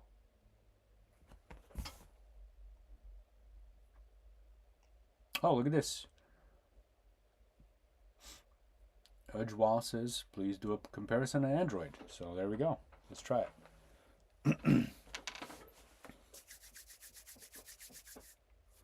All right.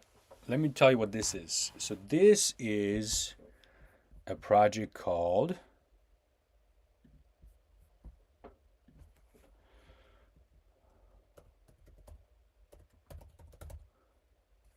this. Oh, I need to pull it up on both machines, right? So you can both see it.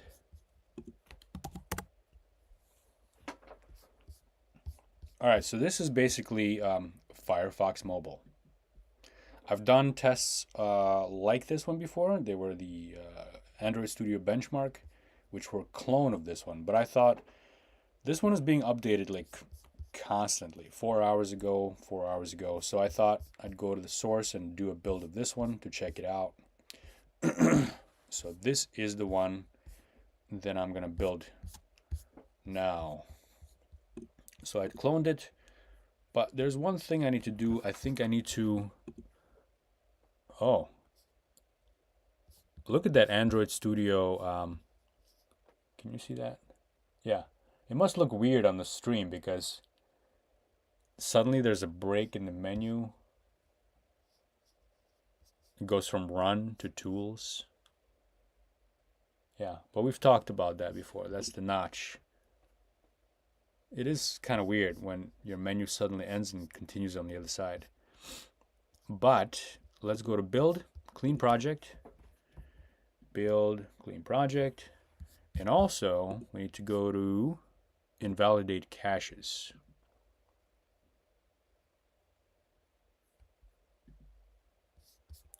And invalidate and restart.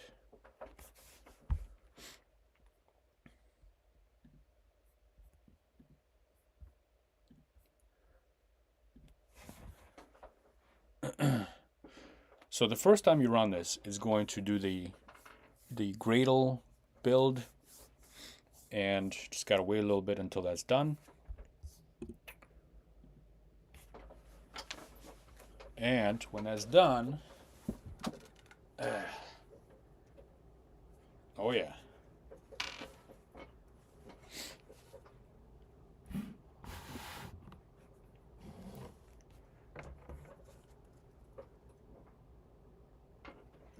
Nope. This is the stuff you don't see when it's edited. Me trying to measure these out so they're the same distance.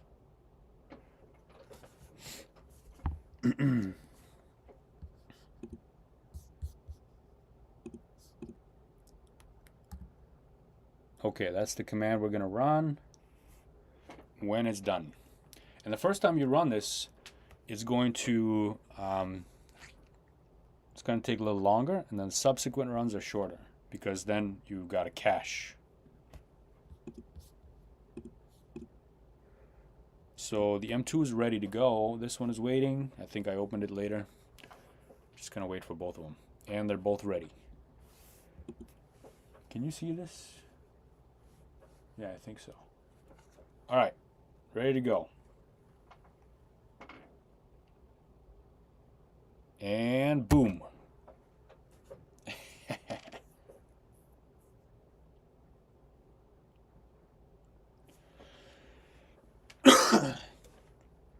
All right, place your bets. This is live, folks, so place your bets now.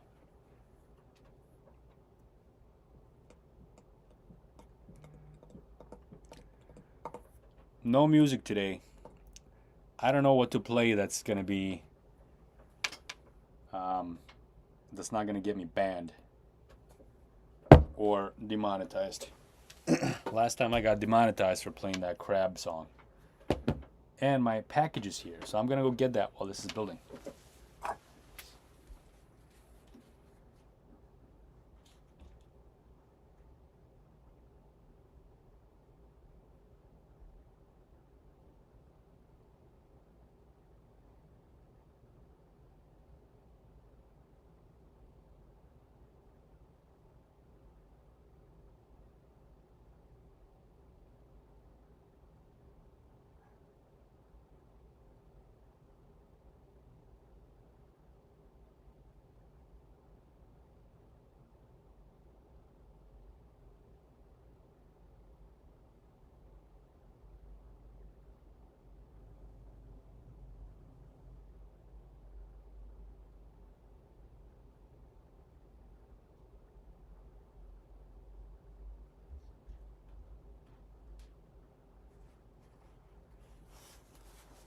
All right.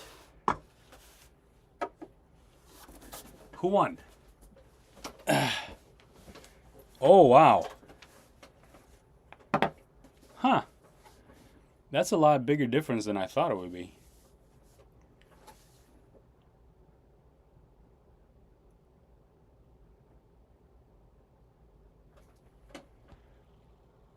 Did people see the temperatures? Did it get up to 107? What did the M1 get up to? Anybody notice the temperatures on the M1? I totally missed it because I was not paying attention.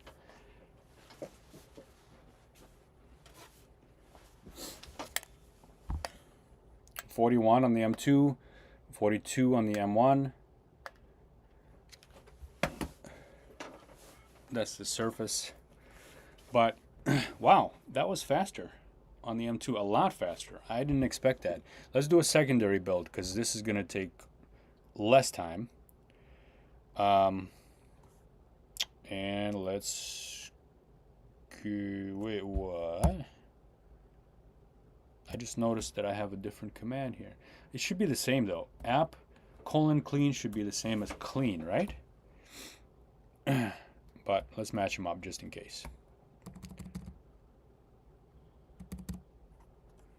And can't forget Schwarzenegger. And let's go. Boom.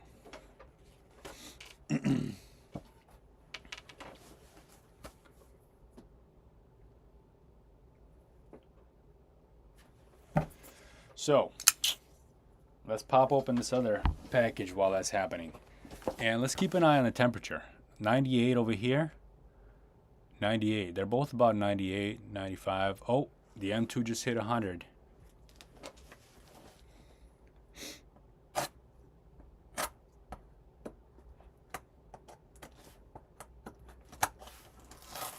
Whoa, 106.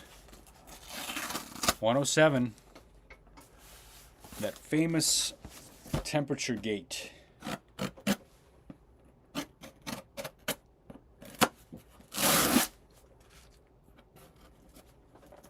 Okay. M2 is done.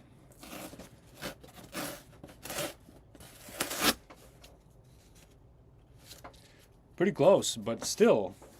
Wow. Let's do it one more time. I mean, for a 1 minute build, that's actually pretty significant, isn't it?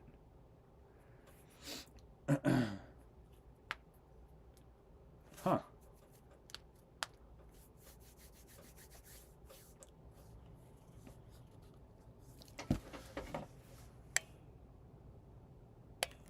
$41, $42, $39. It's cooling down.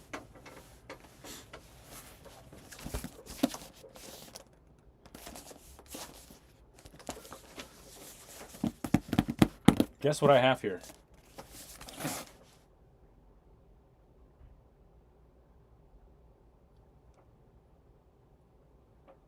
Oh. Is there a problem with the stream, folks? My M1 side told me that YouTube is not receiving enough video to maintain smooth streaming. Could this be because of the builds?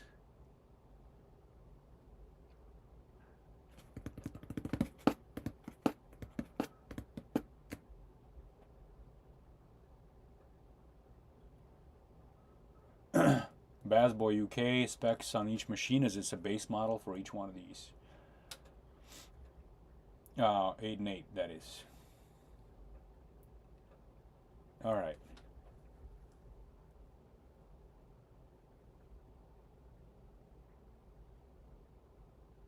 Let's see. Powell hates the artificial fingers.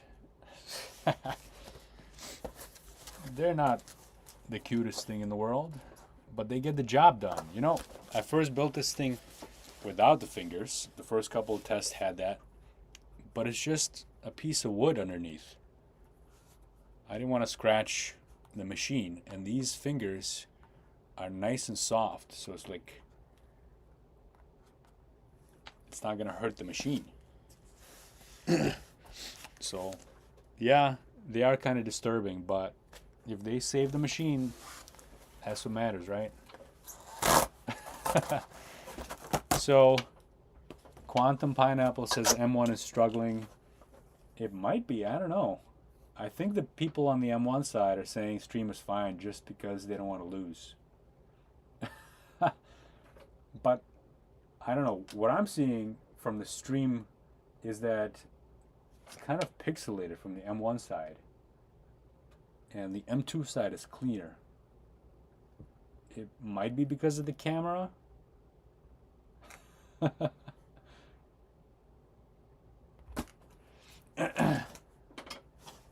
Christoph says, did I cut a doll for that? I hope it wasn't a doll, because that would mean I have life-size dolls in my house.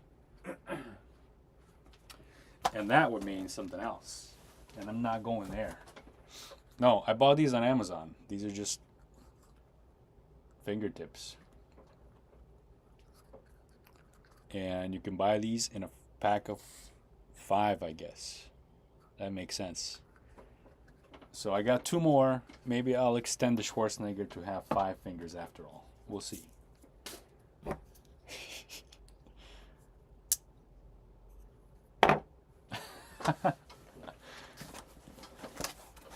Oh!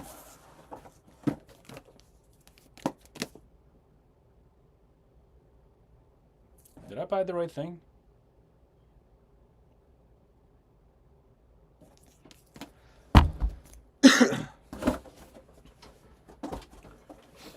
Alright, so my plan was to buy the base model of the MacBook Pro, the lowest you can get. Did I do that? Or did I end up getting something bigger. So this is a 16 gigabyte 512 SSD, 14-inch MacBook Pro, 8-core CPU and 14-core GPU.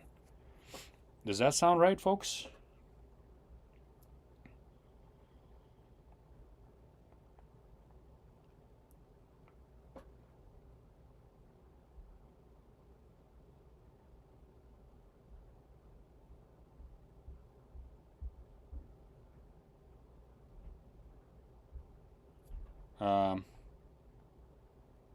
Yeah, that's the base.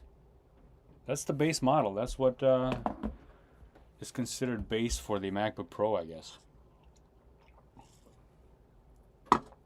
So, yeah. Well, that's going to be an unfair test, is it? I guess a really important test will be this. The MacBook Pro with 16 gigs of RAM versus the MacBook Air with 24 gigs of RAM. That's going to be pretty cool. And you know what I used to do when I would set these machines up is I used to install the software manually on each one of these, one by one. I don't do that anymore. Well, as of last night. I used the migration assistant and it worked flawlessly. I'm just amazed how well it worked. It just copied one machine to another. Everything was there. It was amazing. So I'm going to do the same thing with that 14-incher. Save me some time and setup.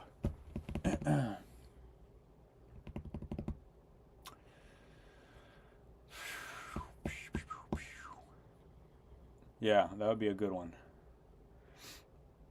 Because I think a lot of people are considering either the base model or they're also considering, well, should I just go for the MacBook Pro at this point if I'm looking to upgrade my M2 Air? And we'll see.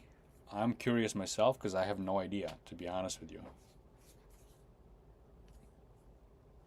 I'm thinking that MacBook Air is really like a MacBook Pro mini, like I said earlier.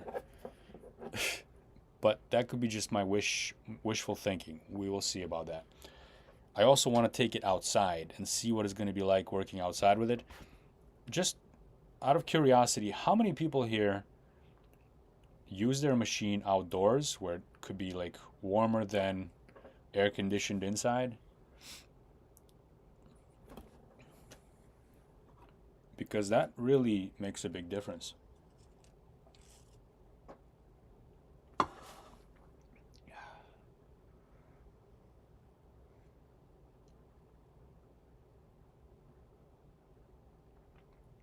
Paul says he wants a 16-inch M2.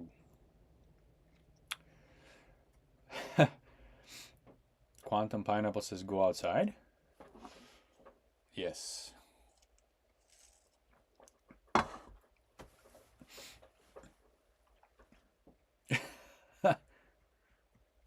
Winnig uses NBA just in bed. Well, that's what it's for, right? It's like an iPad. Indoor with air conditioner. Nobody takes it outside. Oh, Todd does. Yeah. So the MacBook Pro got a fan. Taking it outside is not a problem. I just tried it recently. It worked just fine.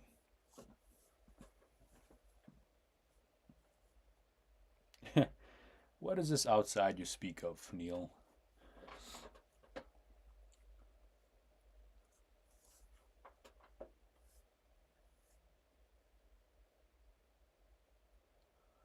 Bazboy says the Airs are most portable, so I get a Pro. Well, come on. The MacBook Pros are portable enough. I mean, only a couple years ago we were lugging around 20-pound laptops. Okay, maybe more than a couple.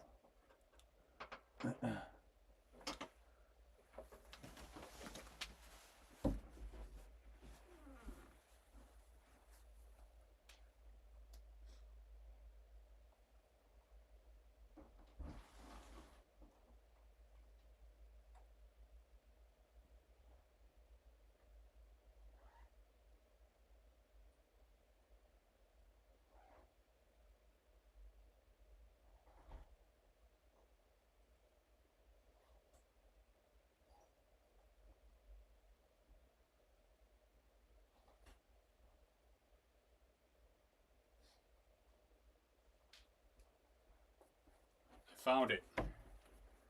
This is my first laptop ever.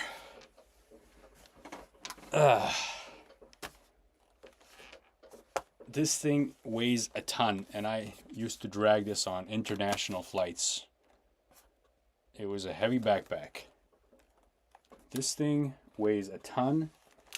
It's got a swappable battery sticking out on the back, which I had like extra batteries in my in my laptop bag, just because if this one dies, I'll have a backup, which it died all the time, of course.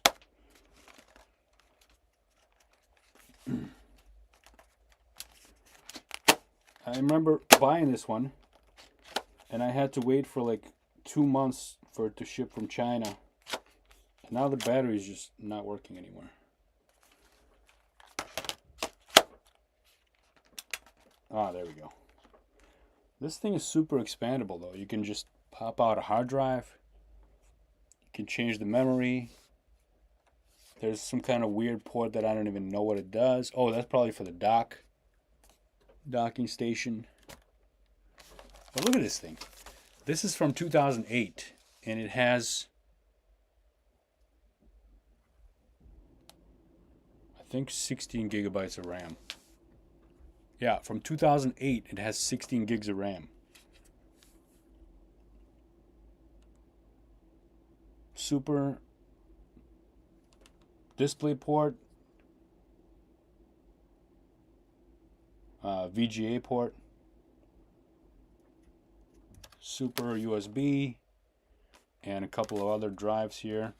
I swapped out the there was a CD-ROM drive here. I swapped it out for an extra hard drive, which you could do back then, and an Ethernet port, and another USB, and a telephone port. What? This thing was crazy, but it was a really nice machine back then. Anybody have this thing back in the day?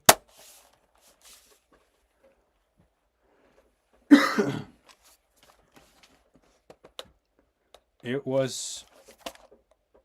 Oh, that's a good question. Is this an IBM or Lenovo? I think this is like one of the first Lenovo generations. It says Lenovo. But it was like the year they changed over.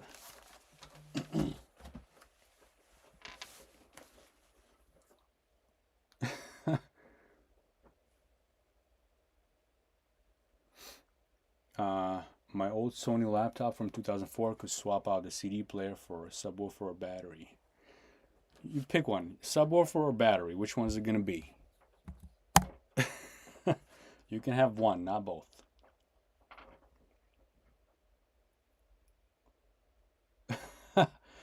I know a few people who had 3 batteries in their ThinkPads.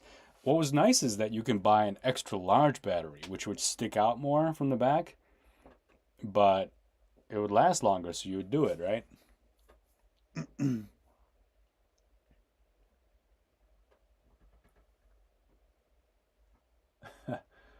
Yep, it's a Tankerite.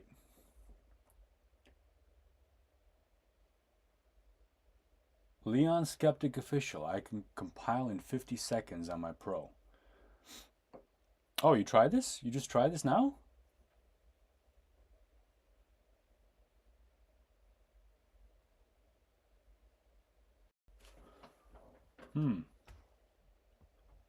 Well, I got a lot of stuff running on my Pro, so I don't know if it'll be a fair test.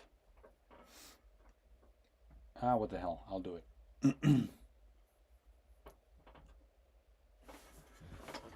All right, let's see.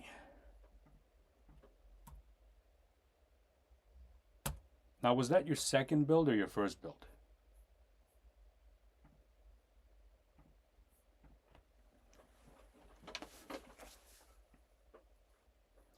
Mark David. Need a rack to use this notebook. Yep. PCMCIA. I don't know if it has one of those slots. Maybe. I forgot what that even looks like. Mark David says, Alex, I was curious which MacBook you think should I get as a computer engineering student.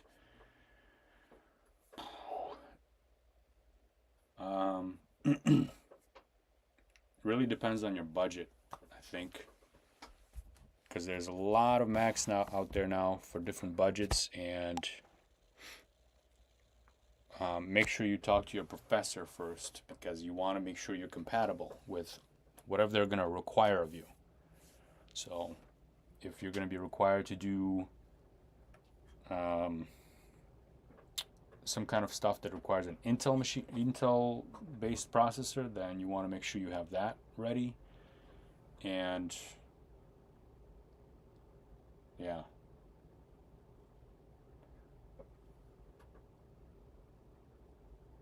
Game Boys. Oh, Game Boy battery pack.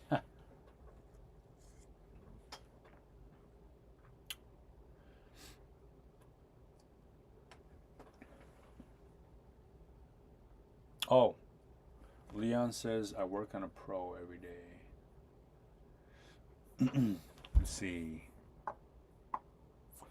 Todd says, yeah, I had a laptop with one of those built-in 56K modems. Yeah, that's what that looks like. That machine still works, by the way, if you believe it or not. Not on battery. I have to have it plugged in, but it still works. And I have Linux on it. I have Ubuntu installed on it. Anybody want to buy it? I'm just kidding. I wonder how much I would get for it. Like, as an antique. Maybe I should just keep it for 20 to 30 more years and see if anybody wants to buy it. Then it'll be... Then, if it still works, maybe I'll get something for it. Maybe $100.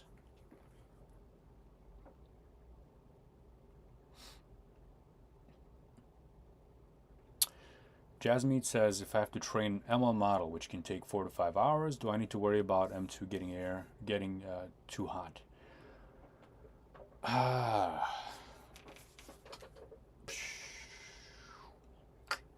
Yeah, you're probably gonna have problems if you're gonna be running a process like that for that long.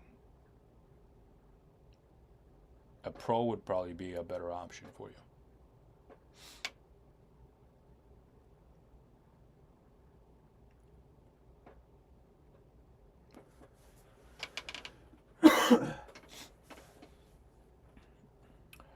Fox Lab says, man, Apple is waste. Zulfat says, I had Lenovo X240 12-inch version of your laptop. Oh, haha.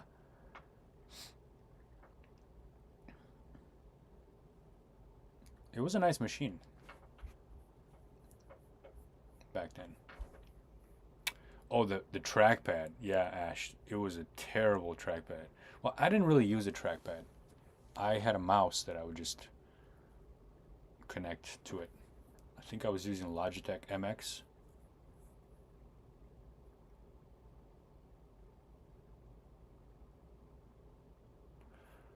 I hate Apple because whenever I buy, the next day a new version releases. I think that's just bad timing on your part.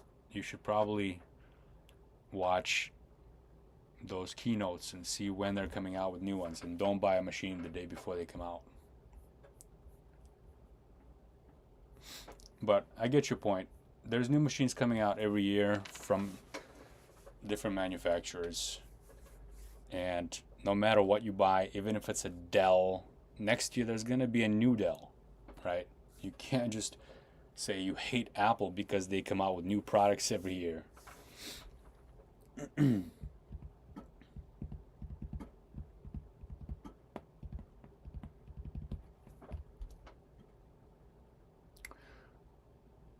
LT, I don't think Fox has worked on an Apple before.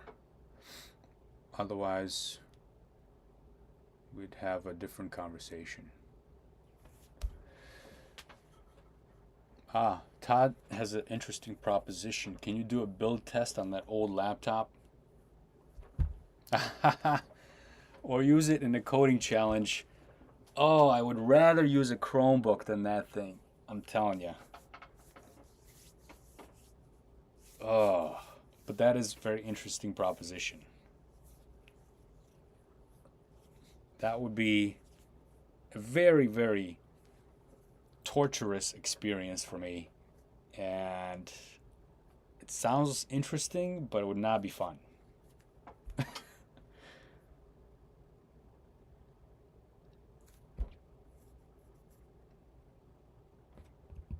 Zulfat turned his X240 into a Hackintosh.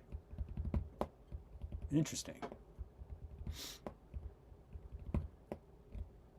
Ash says, I prefer waiting a few months to a year for Apple machines anyway. M1 had plenty of problems in the first few months. Did I have any problems with the M1? I don't think I had any problems. Maybe I'm forgetting something.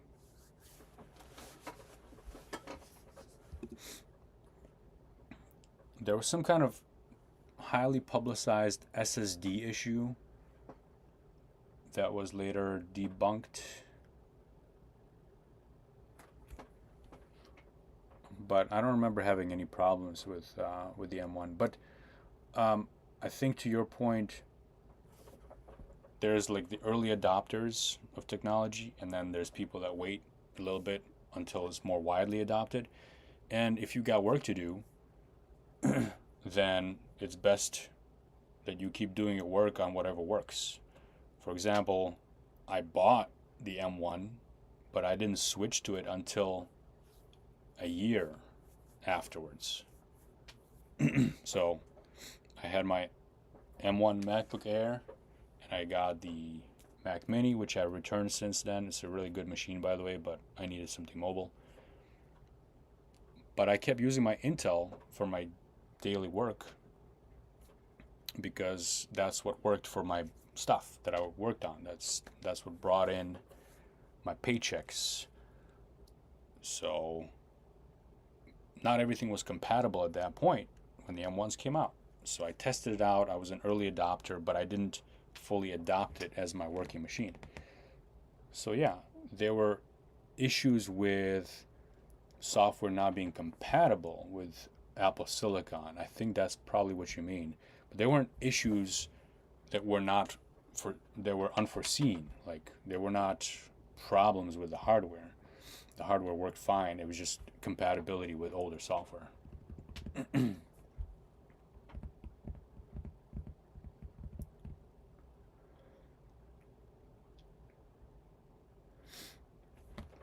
Let's see.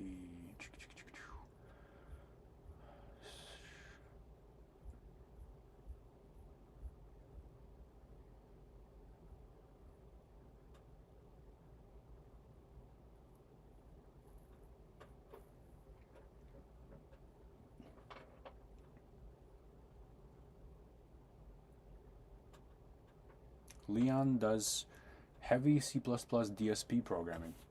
That's pretty cool. Interesting, like what digital signal processing, like plugins for audio workstations, or what? I always was curious about that work. It seems really interesting. Oh, Sami Buka has an update for us. Team M2 has more views. Whoa. Yeah. Team M2 has double the views of Team M1, but that doesn't mean that Team M2 is going to win. It just has more views. Let's do an update here. They're both at 45%. This is crazy. How long is this going to take? We're at 2 hours and 10 minutes now. We got to do some crazy builds here, folks, because this... All right, Watch D. See you later. Thanks for showing up. Anybody has ideas of what we can build that's going to drain the battery? Because this is crazy. It's taking way too long. Oh, what if I display this? Trippy, huh? Should have done that all along. let's go back to Twitter and see what we can do here.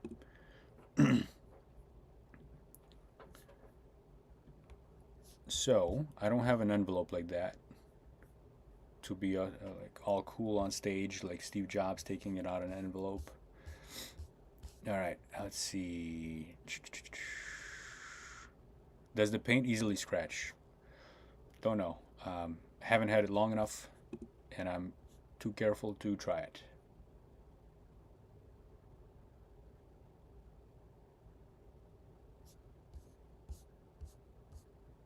Oh, technically not paint, it's anodized aluminum, so the color is consistent through the entire thickness. Really?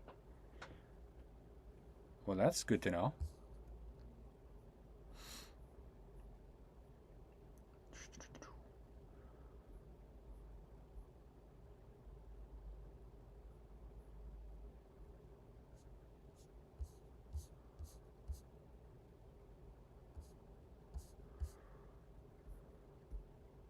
MacBook sounded better. Not sure what that's referring to. Are people asking real questions here? Do you recommend this laptop for a lifelong PC user to switch over to a Mac?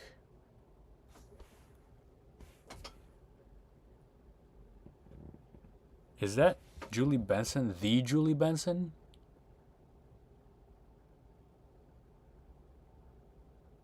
Why does that name sound so familiar? Who is this? She's a writer for Star Trek Prodigy. I don't know what that is. The 100. I think I've seen her name in credits, but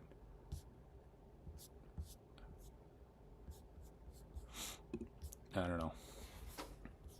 She's a lifelong PC user. And she's taking MKBHDs masterclass. Anybody take that class? Is anybody into doing YouTube stuff? Thanks, Frank. I'll see you later.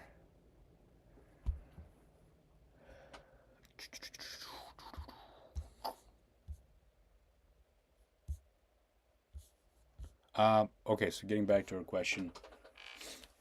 I mean, I was a lifelong PC user and I switched over. I'm still a PC user, so you don't have to like completely switch over. You can use both and you can see which one is going to accomplish your tasks better.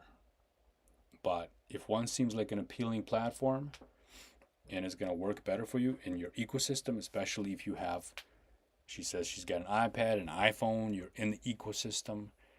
And when you have that and you have a MacBook, everything works so seamlessly. You can do like handoff, you can do AirPlay, you can do Air Share, whatever they call it. AirDrop. I use that all the time. I don't know why I couldn't think of the name because I use it all the time. It's second nature. And you can do that between the machines. You can copy and paste between your phone and your laptop or vice versa. It's a good ecosystem. It works very well. It's smooth. And that's, I think, why they get so many fans. If it didn't work, people wouldn't be buying it.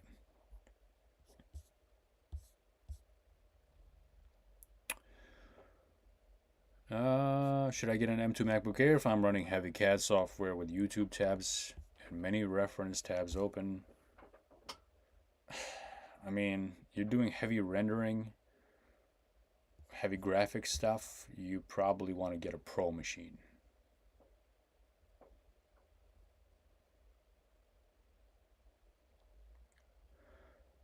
Yeah, I would say for gaming questions, where is the, oh.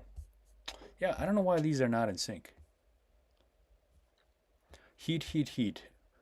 This is being talked a lot as M2 Chip is having thermal issues. Only concern for most people as well. I don't think most people are going to be running into thermal issues. because most people that are going to be using the M2 MacBook Air are not going to be people doing heavy lifting on it. So your crazy builds, software builds, or video editing, things like that.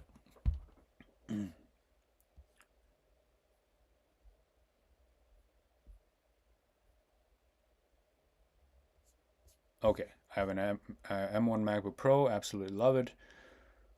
I'm obsessed with this black color. We're trading in. I mean, I would say, for me, no, I wouldn't just trade a machine because of the color. In fact, I don't really care much about the color of a machine. It's not a thing that I care about. So I'm probably the wrong person to ask that kind of question. Because if you care about the color that much, then probably it's worth it for you to be happy and trade it in and get a newer one.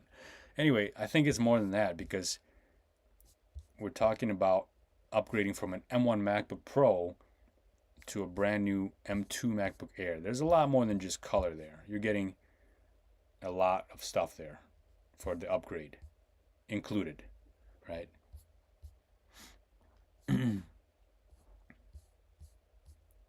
So here's a person asking about After Effects, which is not going to be good.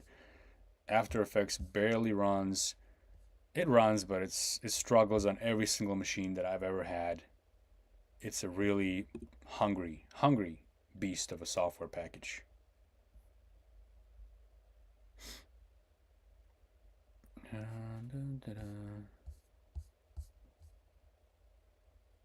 Why are these not in sync? I don't understand.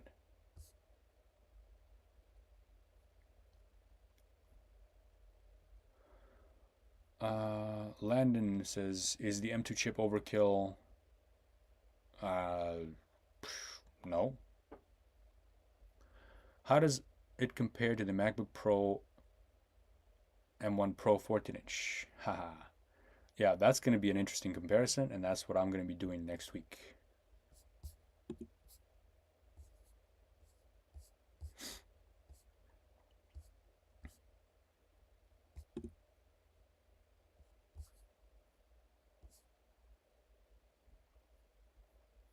Where? I could have sworn I saw the same tweets on both sides. Here we go. Now we're matched up.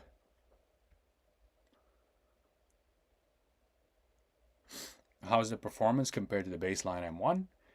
I think it depends what you're doing, but overall, bye LT. Thanks a lot for showing up. See you later. But overall, I'd say the M2 is slightly better performant in most tasks that I've seen so far. But that slight performance is not worth the upgrade from the M1. However, all the other bells and whistles might be worth the upgrade. Depends what you need. Ha! Adam says, would love a video where you daily drive a Raspberry Pi. You kidding me?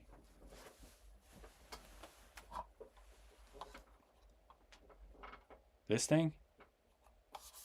Psh.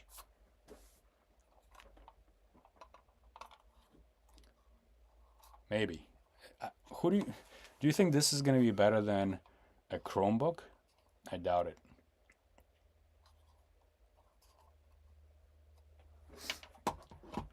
But it would be another way to torture myself. Why not?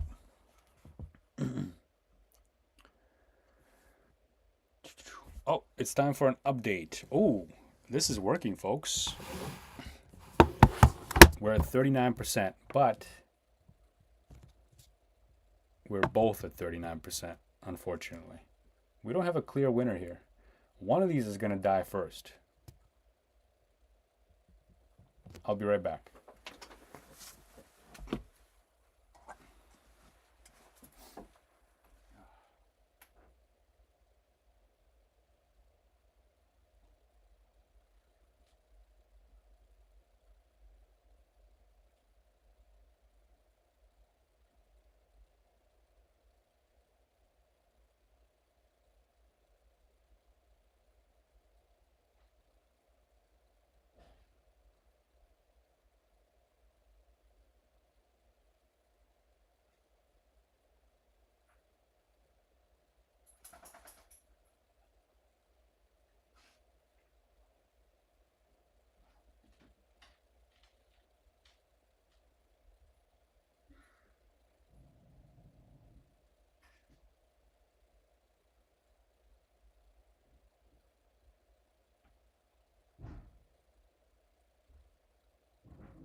Oh, Team M1 is dropping off. Where y'all going, Team M1?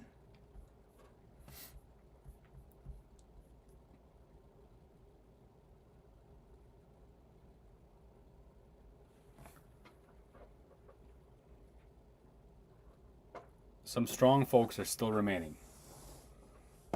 26 of you on Team M1 versus 54 on Team M2. Going strong. This has been 2 hours and 24 minutes stream so far. The longest. And we're at 37%. Oh, 37% on the M1, 36% on the M2, but it's still close, I think.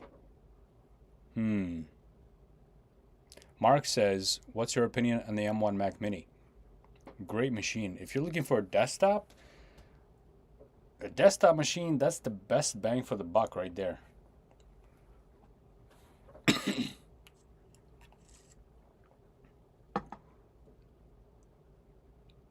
But there might be I don't know if there's going to be an M2 Mac Mini, or why didn't they already come out with an M2 Mac Mini? Because they did M1. They did 3 machines with the M1, right? Initially.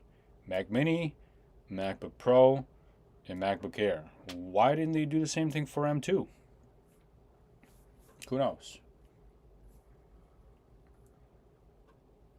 I wonder how much you can get an M1 Mac Mini for nowadays.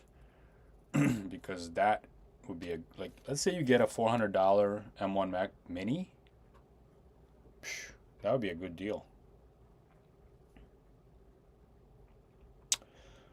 Todd, Parallels coupon. Yeah, I think they got a sale right now. Let me let me dig it up for you.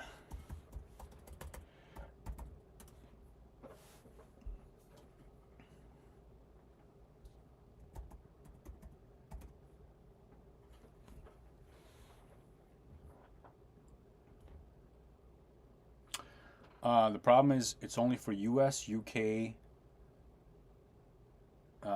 Canada, and DE. Denmark? Why only those?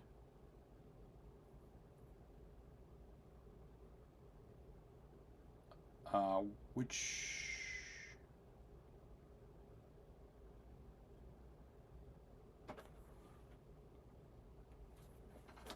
one are you? Are you any of those? I'm gonna have to like paste these into a. You know what? Let me. I'll add this to the description. Oh, you're in US? Okay. I'll have to make.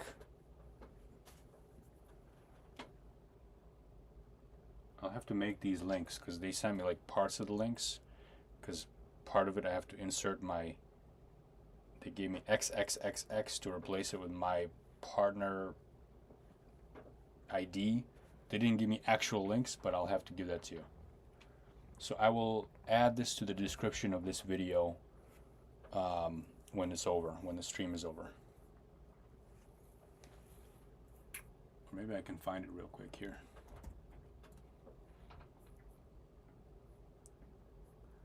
Since we're just hanging out anyway. 34.35.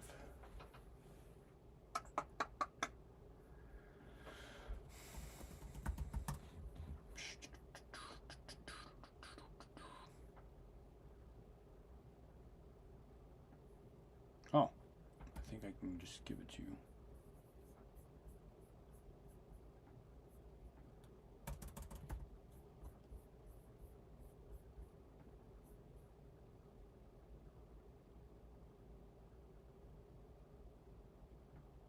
This should give you, yeah, I found it, okay. Copy, that's for US.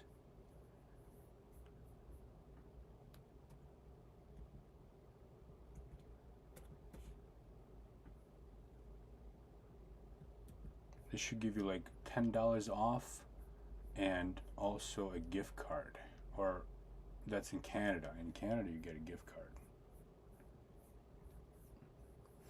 But I found something really cool. There's a link. I found something really cool about this, which I didn't even know. With Parallels, when I bought it, I thought I was just buying Parallels. But they give you a whole suite of tools with Parallels. And there's tons of little tools that they give you that are extra. Download audio, download video, uninstall apps, presentation mode, record screen, record page, CPU temperature measurements, timer, window manager. All these little programs that you normally just have to spend $5 here, $10 there, or search for different ones that have, that are free. But Parallels just gives you all these when you get the subscription. It's pretty cool. Oh, this is Axel. Axel, come say hi to everybody. Axel, come here. Come say hi. They're over here. Good dog. You're a good dog, yeah. What, you miss me? Has the stream been going on too long? Yeah, probably. But we're 33% away from certain death of this M2. I don't know why the M1 is seeming to last longer by just 1%, but still. Curious. The M2 is supposed to have a bigger battery, right?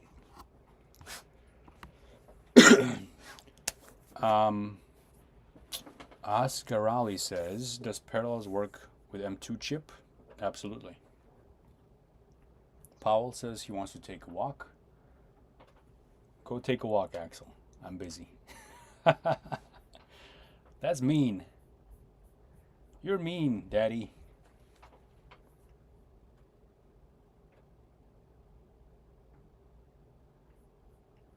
Uh-oh. Did I close the wrong window?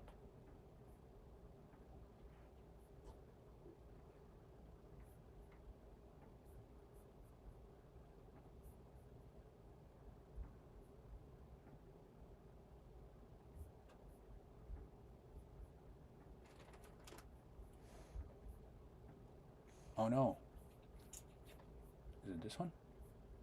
Oh, here it is. Okay. Whew. Got you back.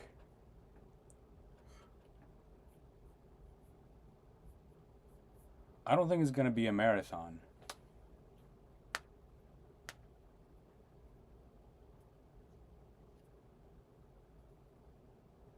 Dan Codes, thanks for showing up. See you later. Good luck, M1 team. All right, folks. I think it's time for us to run some more builds.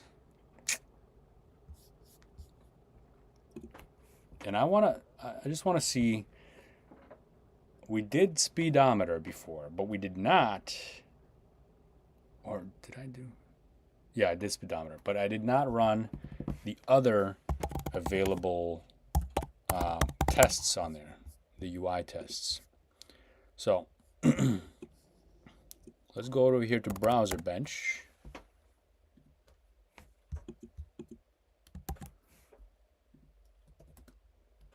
And let's start with Jetstream. Okay. Let's see what happens. Anybody know what this test is all about? I've done this before on this channel, just we don't do it all the time. Excuse me. So this is JavaScript and WebAssembly benchmarks, whereas speedometer only tests JavaScript applications, and it just does to-do lists, adding, subtracting items, and things like that. But this one, it's a much bigger test.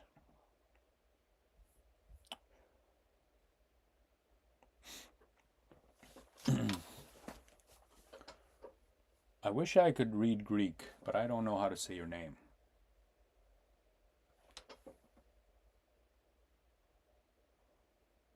Is it Elias? Elias?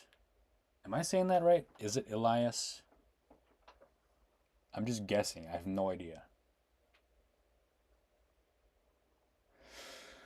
But that, it sounds like that would be a name, Elias. Whoa. I can't believe I can read Greek all of a sudden. Let me try your last name. Papa Vao. I give up.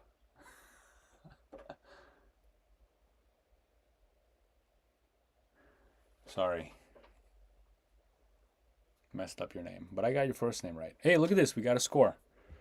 229 for the M1. 247 on the M2. What does that all mean? Bigger scores are better, it says.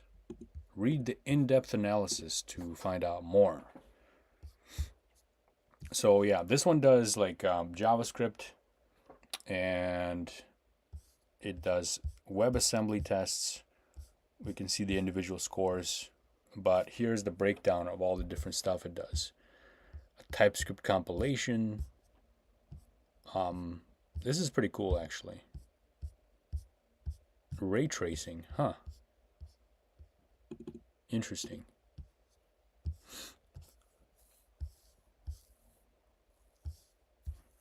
Oh, look at this. It does an ML test here.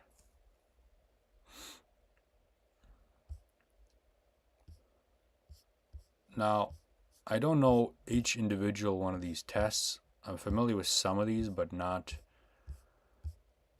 all these, or what it does, or how they work. But this should have like a pretty good little collection of different technologies that people might use in the browser. So it's not a huge difference though. 229, 247. I bet if I run it again, it'll be slightly different. Of course, it'll be slightly different, but is it still going to have that difference right there? Or is it going to be closer? Who knows?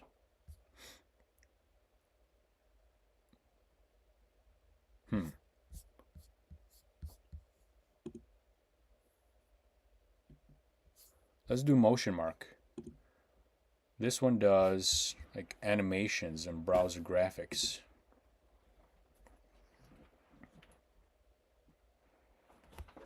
Pretty cool.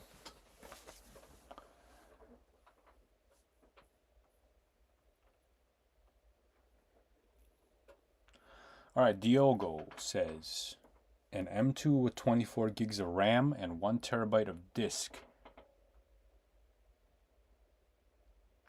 You'll be all good.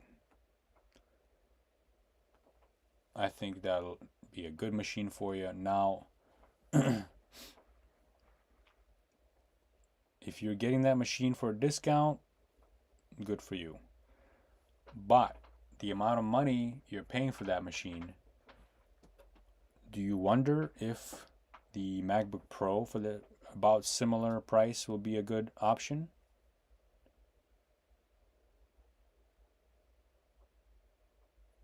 Because that's what I wonder. Because with the MacBook Pro, you'll be able to have a fan in there. You'll be able to hook up more monitors. So you gotta consider that. I mean, you here you go asking me a direct question, and I'm like confusing the subject here. To answer your question directly, yes, it'll be a great machine for you. But I'm sure that it's crossed your mind that the MacBook Pro is out there too, and you know, you're paying almost the same amount of money for both of those. Which one is a better deal? So Winix says it's too much for web development. I don't think there's such a thing as too much. I think it'll handle your workflow just fine.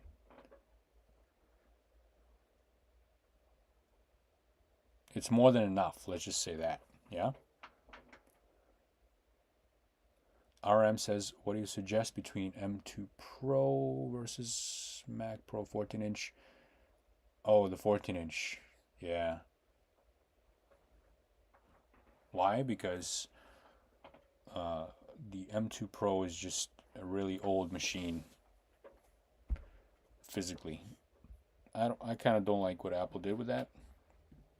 Not that it's a bad machine. I think it's probably a good machine, but I think for what you're getting, the MacBook Pro with the newer model with a 14-inch is just a better option.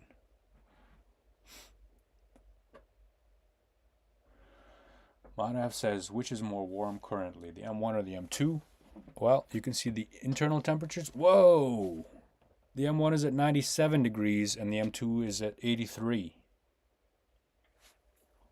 Oh, why is there such a big difference in the CPU temperatures? Holy cow. Look at that.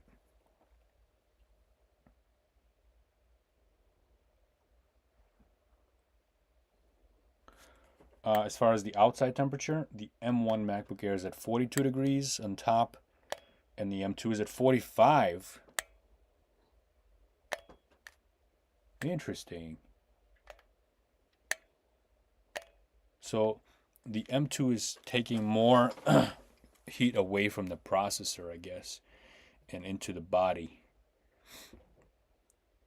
And this test is really doing a good job in bringing down that battery, huh?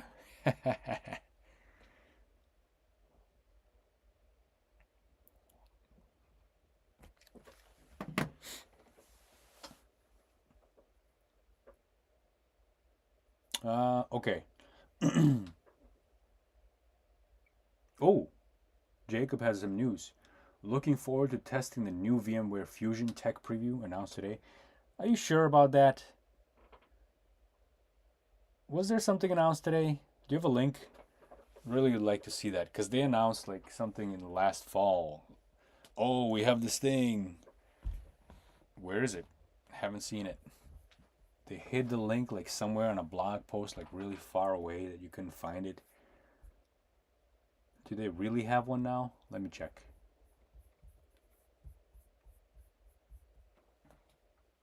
VMware Fusion tech preview. Oh, look at that. At least now you can find it pretty easily. All right, let's see. VMware Fusion public tech preview 21H1. Oh. Oh. Interesting. So, motion mark is done. But looks like, yeah, Jacob, you're right. VMware Fusion has an ARM DMG available for download.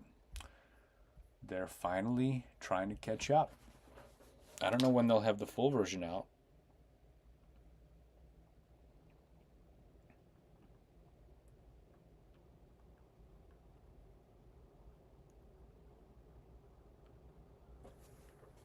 And Motion Mark got a better score on the M1.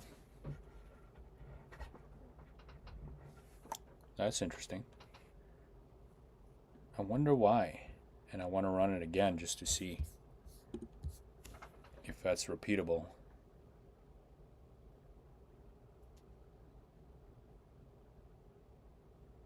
Interesting.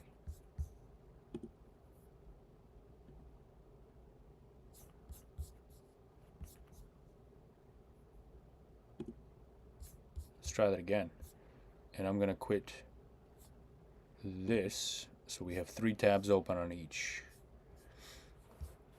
And let's go.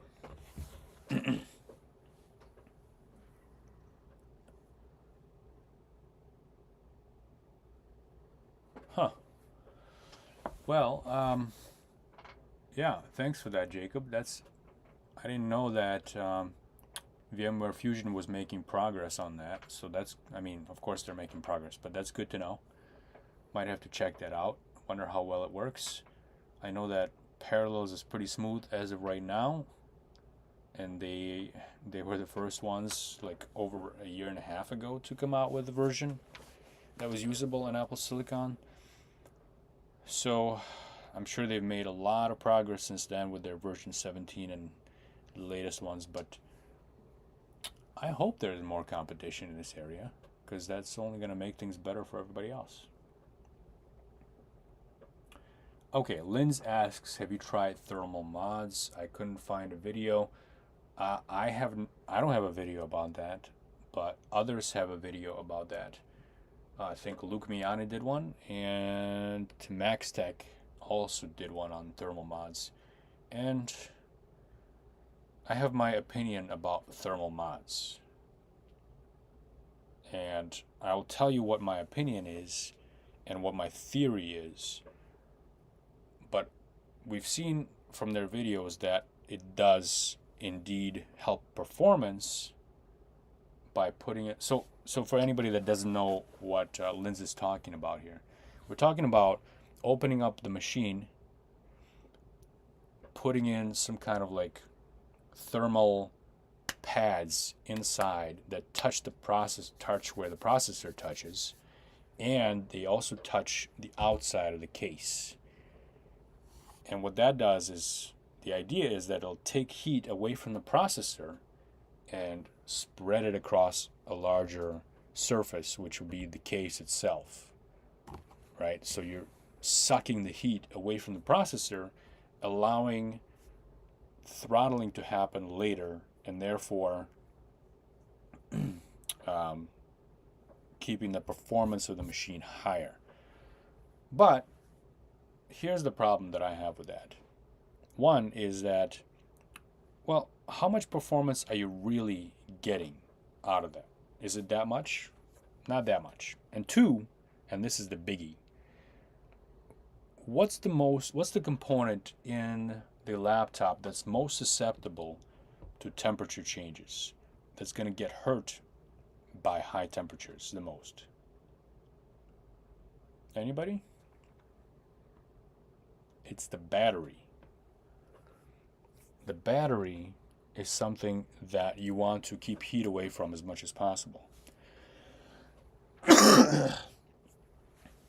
So what happens if you are suddenly transferring the heat in a different way than the engineers intended it? And the Apple engineers know what they're doing. They've been doing this for a number of years, right? They've had lots of MacBook Airs and lots of MacBook Pros that they've designed. And they've had all this experience.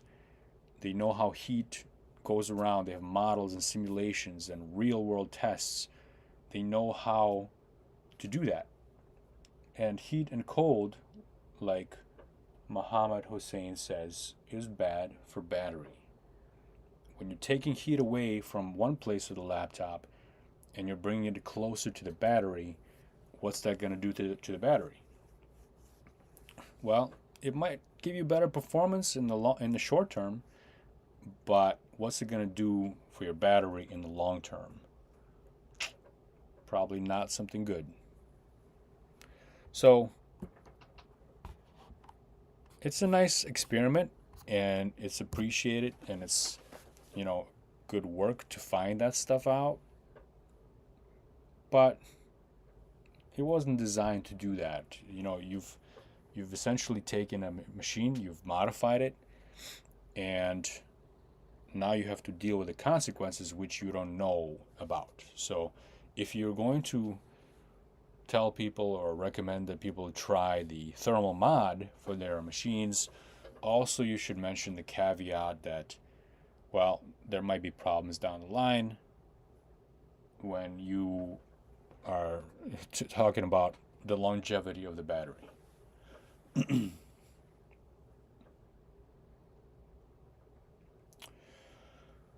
All right, so Madhav says, what do you recommend for long-term usage, M1 or the M2 base? Worried about that slow SSD and throttling in M2. It's not really that big a deal. At least in my test, I haven't seen it to be a huge deal. if you're moving lots of files around, if that's your primary thing that you do with the laptop is move big files back and forth, then that's going to slow you down. But if you're doing software development, not really. Well, this is curious. We ran this twice, and both times the MacBook M1 got a higher score than the M2.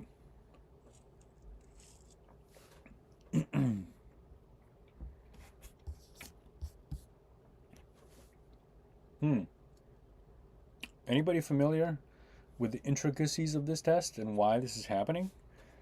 Because this is really odd.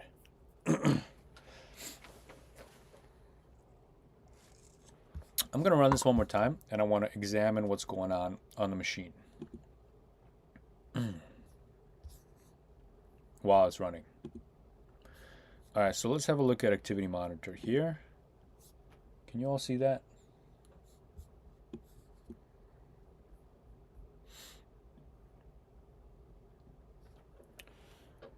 All right, what do we got on the CPU side? OBS. Google Chrome is up there. Interesting, interesting.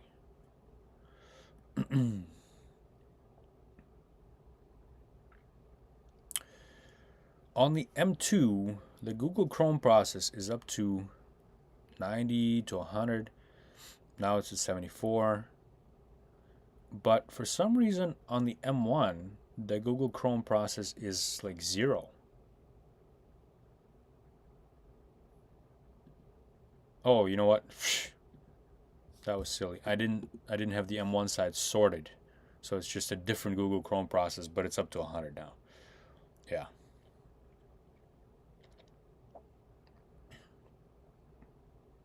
All right, let's check out memory.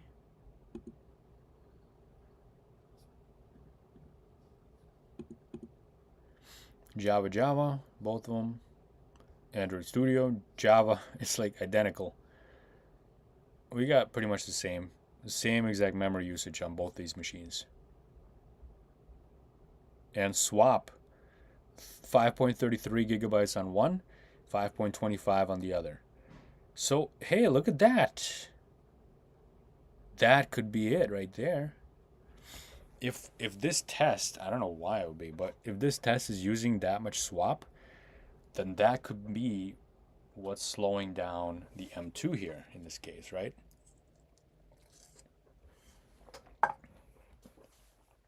This could be our culprit, the swap.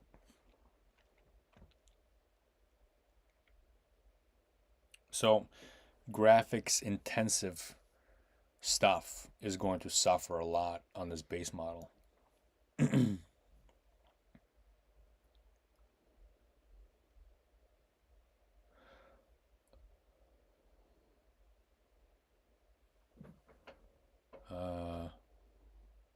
Felipe says my M1 got in this test 1261.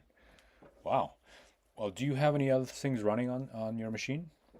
Because I got Chrome, I got OBS streaming from the machine, and I also have Android Studio running.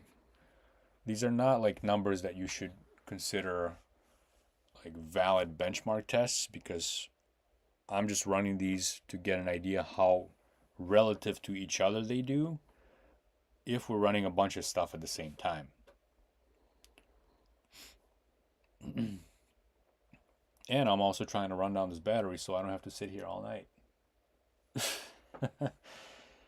We need a winner, right? But I'm trying to do this fair. I'm trying to do both of these at the same time.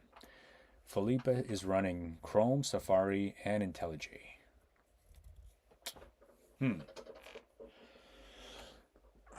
Excuse me. Maybe it's OBS. And I don't mean it's all BS. I mean it's OBS.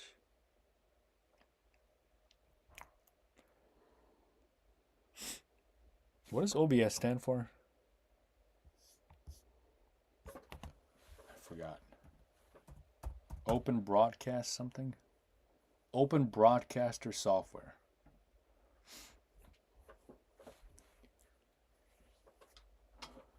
Ayan says, hey, I'm a Flutter developer. Should I go with the MacBook Pro 14 or the MacBook Air 16?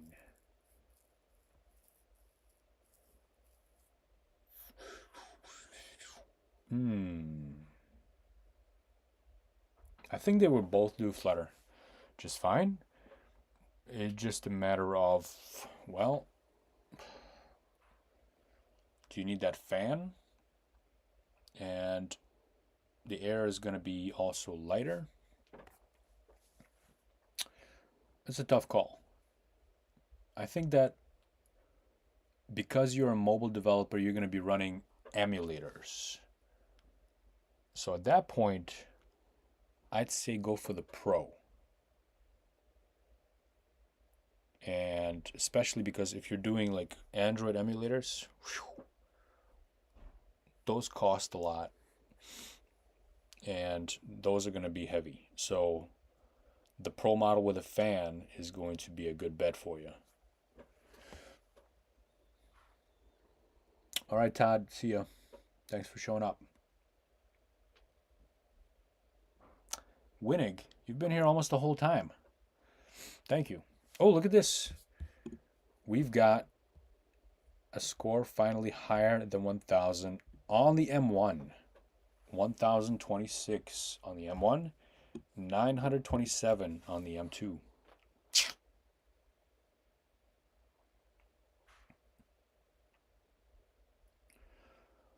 Cheers from Bolivia. Welcome. Muhammad says, is the M1 MacBook Air brand new? Yes, both of these machines are brand new. We're at 17% on both of these. I'm just going to keep running these tests. Why not? Got to get down there. I wonder if this test is actually valid if you're not on the screen. Like, it doesn't have to render it. Why not? Let's check it. I'm going to switch off that tab. Let's go back to the Twitter thread for a while and see if I can answer any more of these questions. Goku Ball. I didn't make a dent in the number of questions I was thinking of making a dent in. But whatever, it's okay. I'm talking to you folks instead. Ram.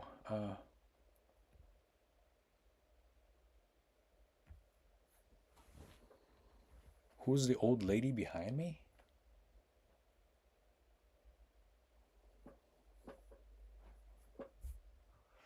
Scared me for a second. Who's the old lady? I don't know. There's no old lady. Ram says, so how are the numbers? Well, we got over 1,000 on the M1 and just 900 on the M2. The M2 is consistently lower numbers in the graphics test than the M1.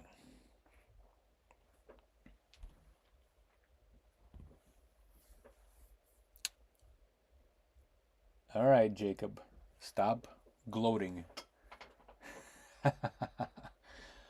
The M2 team has more viewers, but the M1 did win that test. Still, I don't know which stream is going to die first. It's so close. 16% on both of these machines. One of them is going to die first. They can't both die at the same time. By the way, I will say my goodbyes now, just in case. I don't want to be rude, because the stream will just cut off when this thing dies. So,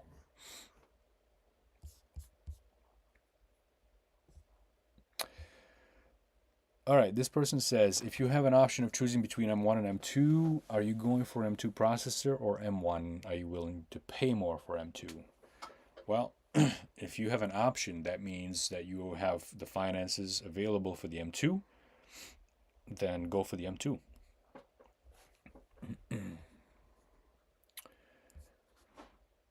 Oh, and this person says the opposite. I would say go for M1. Headroom is enormous, and it will flawlessly help in work. I don't know about entertainment part of the Mac. Entertainment is always pretty good on Apple systems. How bad are the fingerprints? Will my Cheeto fingers stick?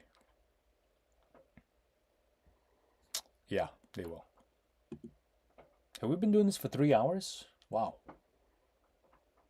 It's crazy.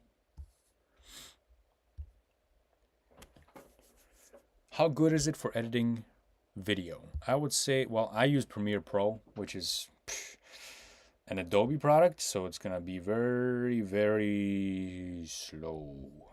But Final Cut, haven't tried it. Might work. But still, you're processing a lot of videos, so you might want to just go for the Pro models. Is this thing even working? What's going on with this test? Did it die because I didn't have it in the foreground?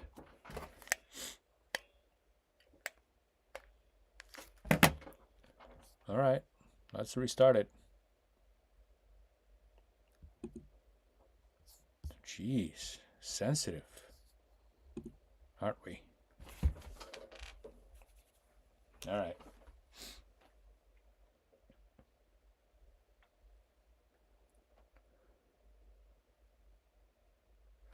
Madhav says, if I lean toward M2 base, will I face issues in running Android Studio? It'll run, but the problem you're going to see is with the emulators, not so much with the Android Studio itself. But the emulators, and I tried this last night and I did it this morning, they take a while to start up on there. Yeah, that's where the problem is going to be, I think, with the emulators. Jorge says, something about scratches on the Midnight model? Don't know. Haven't seen any. Treat your machines well, and they'll treat you well. Of course, things happen, right? I got a ding on my Mac Studio just by something falling down on it. So, yeah, I mean, even a Mac, well, what happened?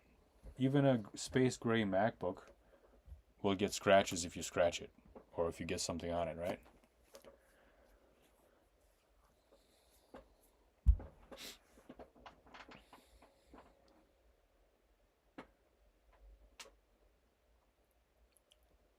Man, go to sleep. You look like the fingers from the Cheetos guy.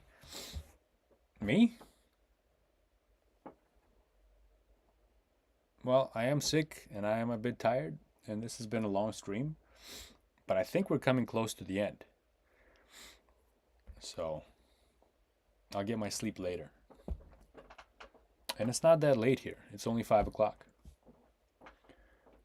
Or 1700 for those of you that speak 24-hour clock. All right. Adam says, what would you choose? M2 Air max out versus base model M1 Pro? Good question. Again, this question comes up, and that's why I got both of those here. For those of you that weren't around, I got the base model Pro, MacBook Pro, 14-inch, 24 gigabyte M2. I'm going to do some tests next week. Look forward to those. We'll see. And I'm genuinely curious myself, because that's a big, it's not a big price difference, but I would say it's a big difference in the way we think about MacBook Airs.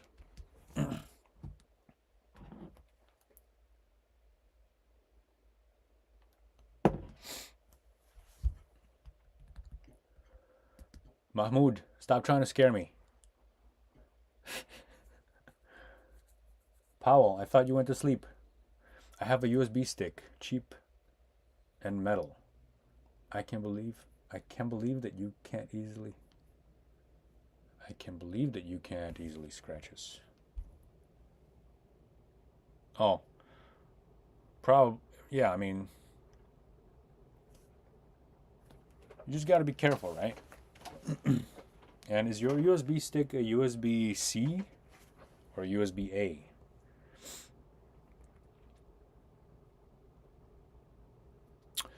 $39 Harshit says, will Mac Pro 13-inch Base model. Premiere video editing. I doubt it. I wouldn't do that.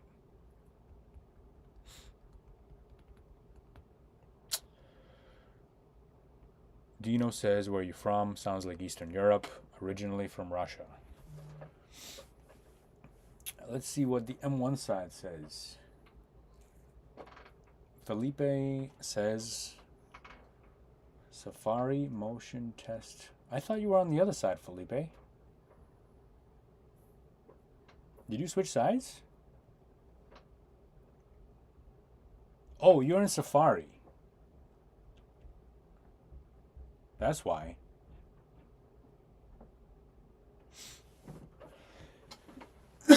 Excuse me. I'm running in Chrome here. That's probably why the numbers are so low. I'm going to do mine in Safari next. After this test is done. This is a long test. Wow.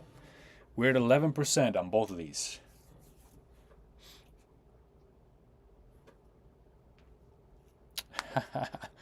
That's what happens when you're on the stream for so long, right, Ram?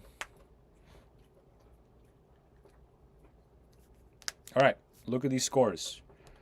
It's so different, too. Every time I run it, the scores just, like, vary so widely. Oh! First battery warning. Your Mac will sleep soon unless it's plugged in.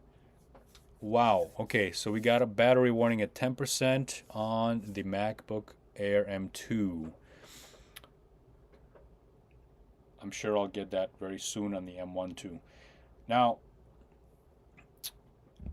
845 for motion mark here on the M1 and 803 on the M2.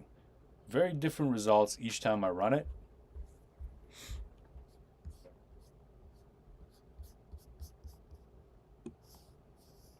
And I'm going to try this on Safari now. Ooh, machine is toasty. This is a crazy test. 41 degrees. It's warm. It's not hot.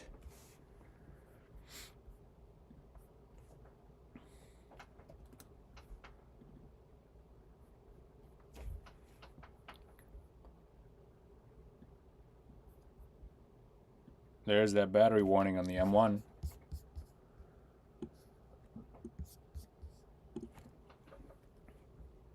We're almost there, folks. Let's refresh at the same time. And let's run the benchmark at the same time. Safari. Now also, Felipe, I'm running all this other stuff, so keep that in mind. But I'm looking for better scores on Safari than in Chrome, of course.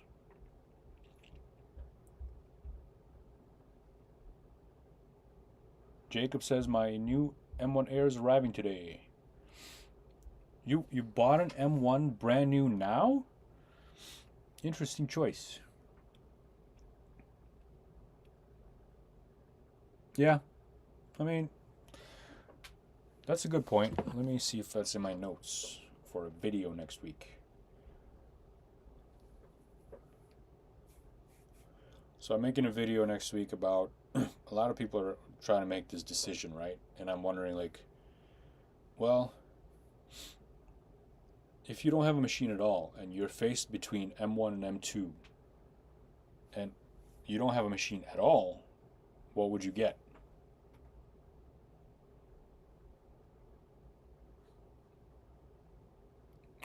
Yeah, putting yourself in that position, it is a tough choice. All right, right? If it's a matter of a couple $100, but you're getting a significant improvement, then you can spend that extra couple bucks or save up. But if it's not that much of an improvement, then why not save the extra bucks? And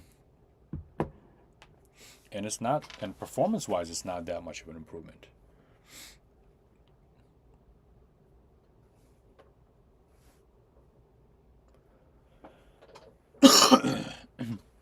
Armando? Are you what delivery are you talking about? Oh, Ram has an interesting idea. Turn on the low power mode to see if you get low mileage on both.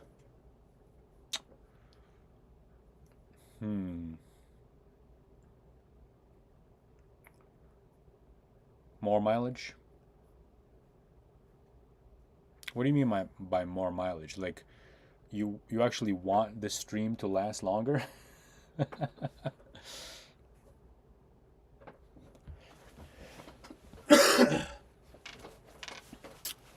I don't know about you, but I'm ready to go have a snack or something, or coffee.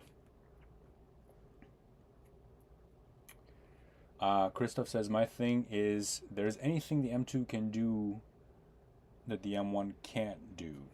Well, yeah. You can plug in more things into it on the go while you're charging. That's a biggie. That's probably the biggest one for me.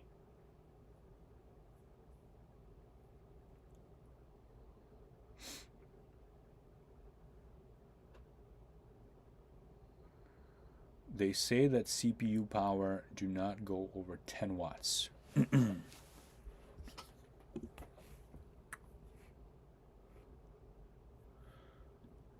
think we can check that.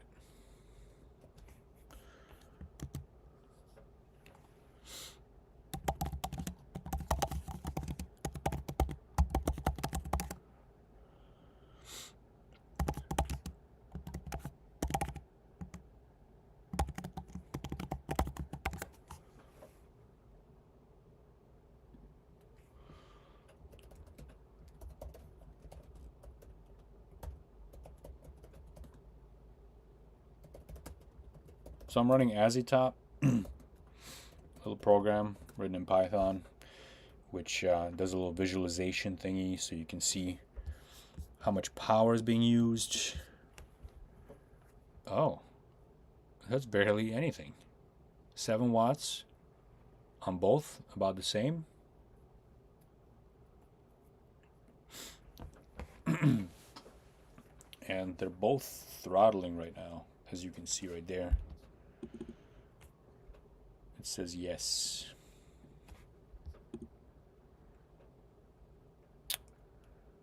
Yeah. This test is intense. Wow.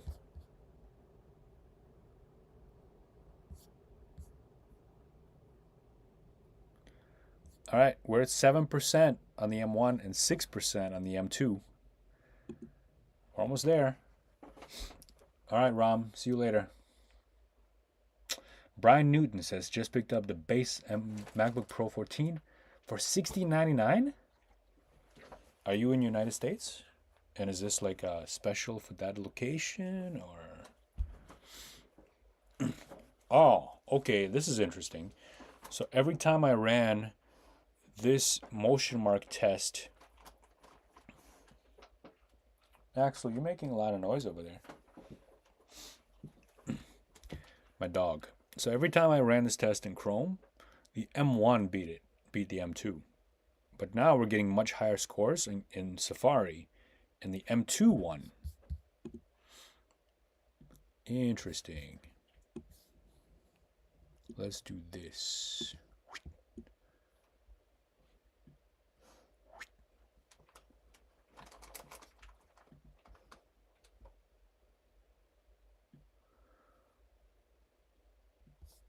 So,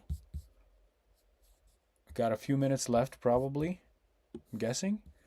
We're gonna terminate this when the first machine dies. But if there's any other tests you all want to see in the meantime, and don't forget that this is not realistic tests. Well, it may be realistic, I don't know, but it's not like a benchmark that'll be like a true benchmark because there's so much stuff running at the same time. But look at this, folks. This has been on battery for now 3.25 hours and doing like streaming from the machine itself. We're doing all kinds of weird benchmarks, graphics work. We did Android builds here. And the machine is still kicking. It's still alive. Both of these. Pretty good. So Bryant says in the US, Best Buy has a deal right now for $16.99. That's $300 off.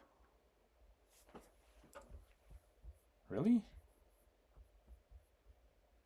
Let me check. Best Buy. Is this on their website too? MacBook Pro.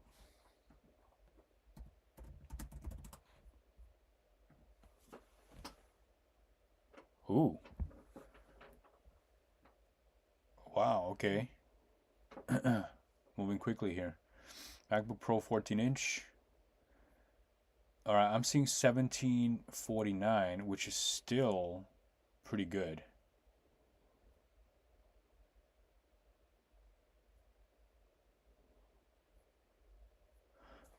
Did you have any other kind of coupons or deals or anything like that? Because I'm seeing $17.49, which is $50 more, but that's still pretty good. Because I paid $19.99 at Apple. I'm surprised that Apple is giving all these discounts lately. Usually their stuff is not discounted as much as it is now.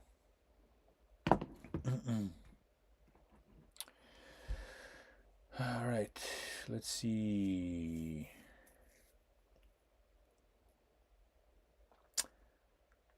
Samebuka says, I bought an iPad Pro for my daughter. College, it makes more sense.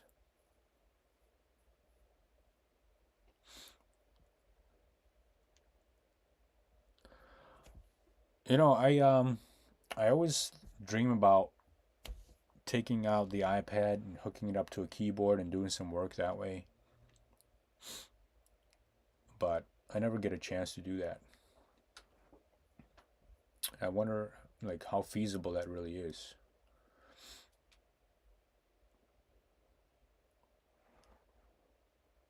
You need all these extra things though. Like you need the iPad Pro, which is like $1,000, right? You probably need a stand for it. You need a keyboard, and those things are not cheap. The good keyboards for the iPad Pros. Then you need the pencil, which is $100. If you're gonna get an iPad Pro, why not get the pencil? And a cover. You need the cover for that. Logitech case. Huh.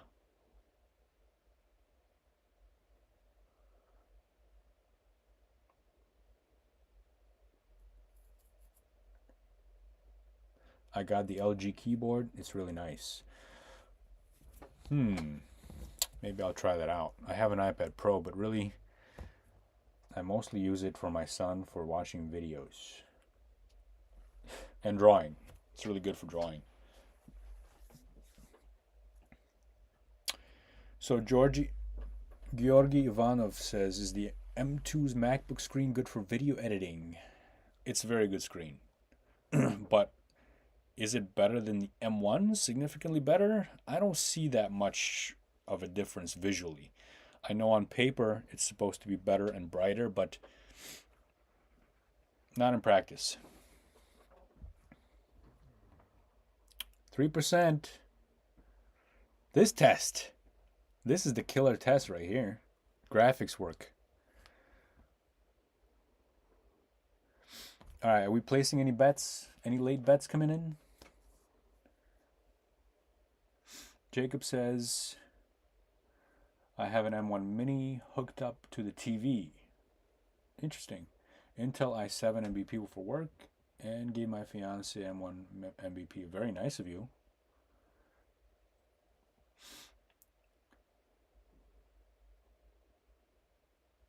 Oh, wait, you're talking about the M1 13-inch MacBook Pro, I think.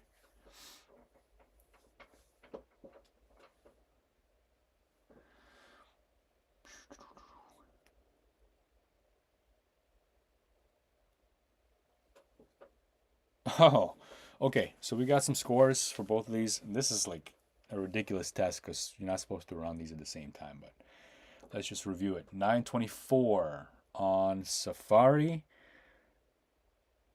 Huh. The M2 wins both of these this time. I wonder what happened. I ran 3 tests before I started Safari. I ran 3 tests on Chrome, and each one, the M1 won. And then the M2 lost. But now the M2 is winning. And I don't know why.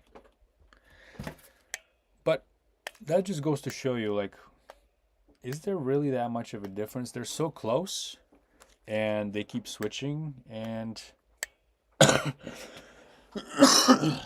maybe I should do this test. Like, you know, I should really try this test, the motion mark test. Is anybody curious about me doing this? Like, as a video?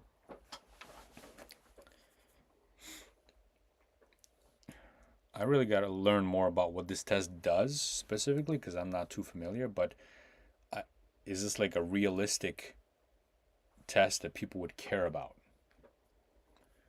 And Nabila's on point here, because we're using a lot of swap when I was running that test. It was up to like 5 gigs. But why is that not the case now? Like, it was the case before, which kind of was the explanation. But now, why is the M2 winning now? Don't know.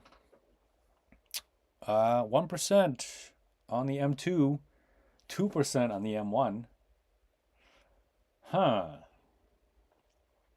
Well, folks, we're going to have a winner soon. 1% on both of these.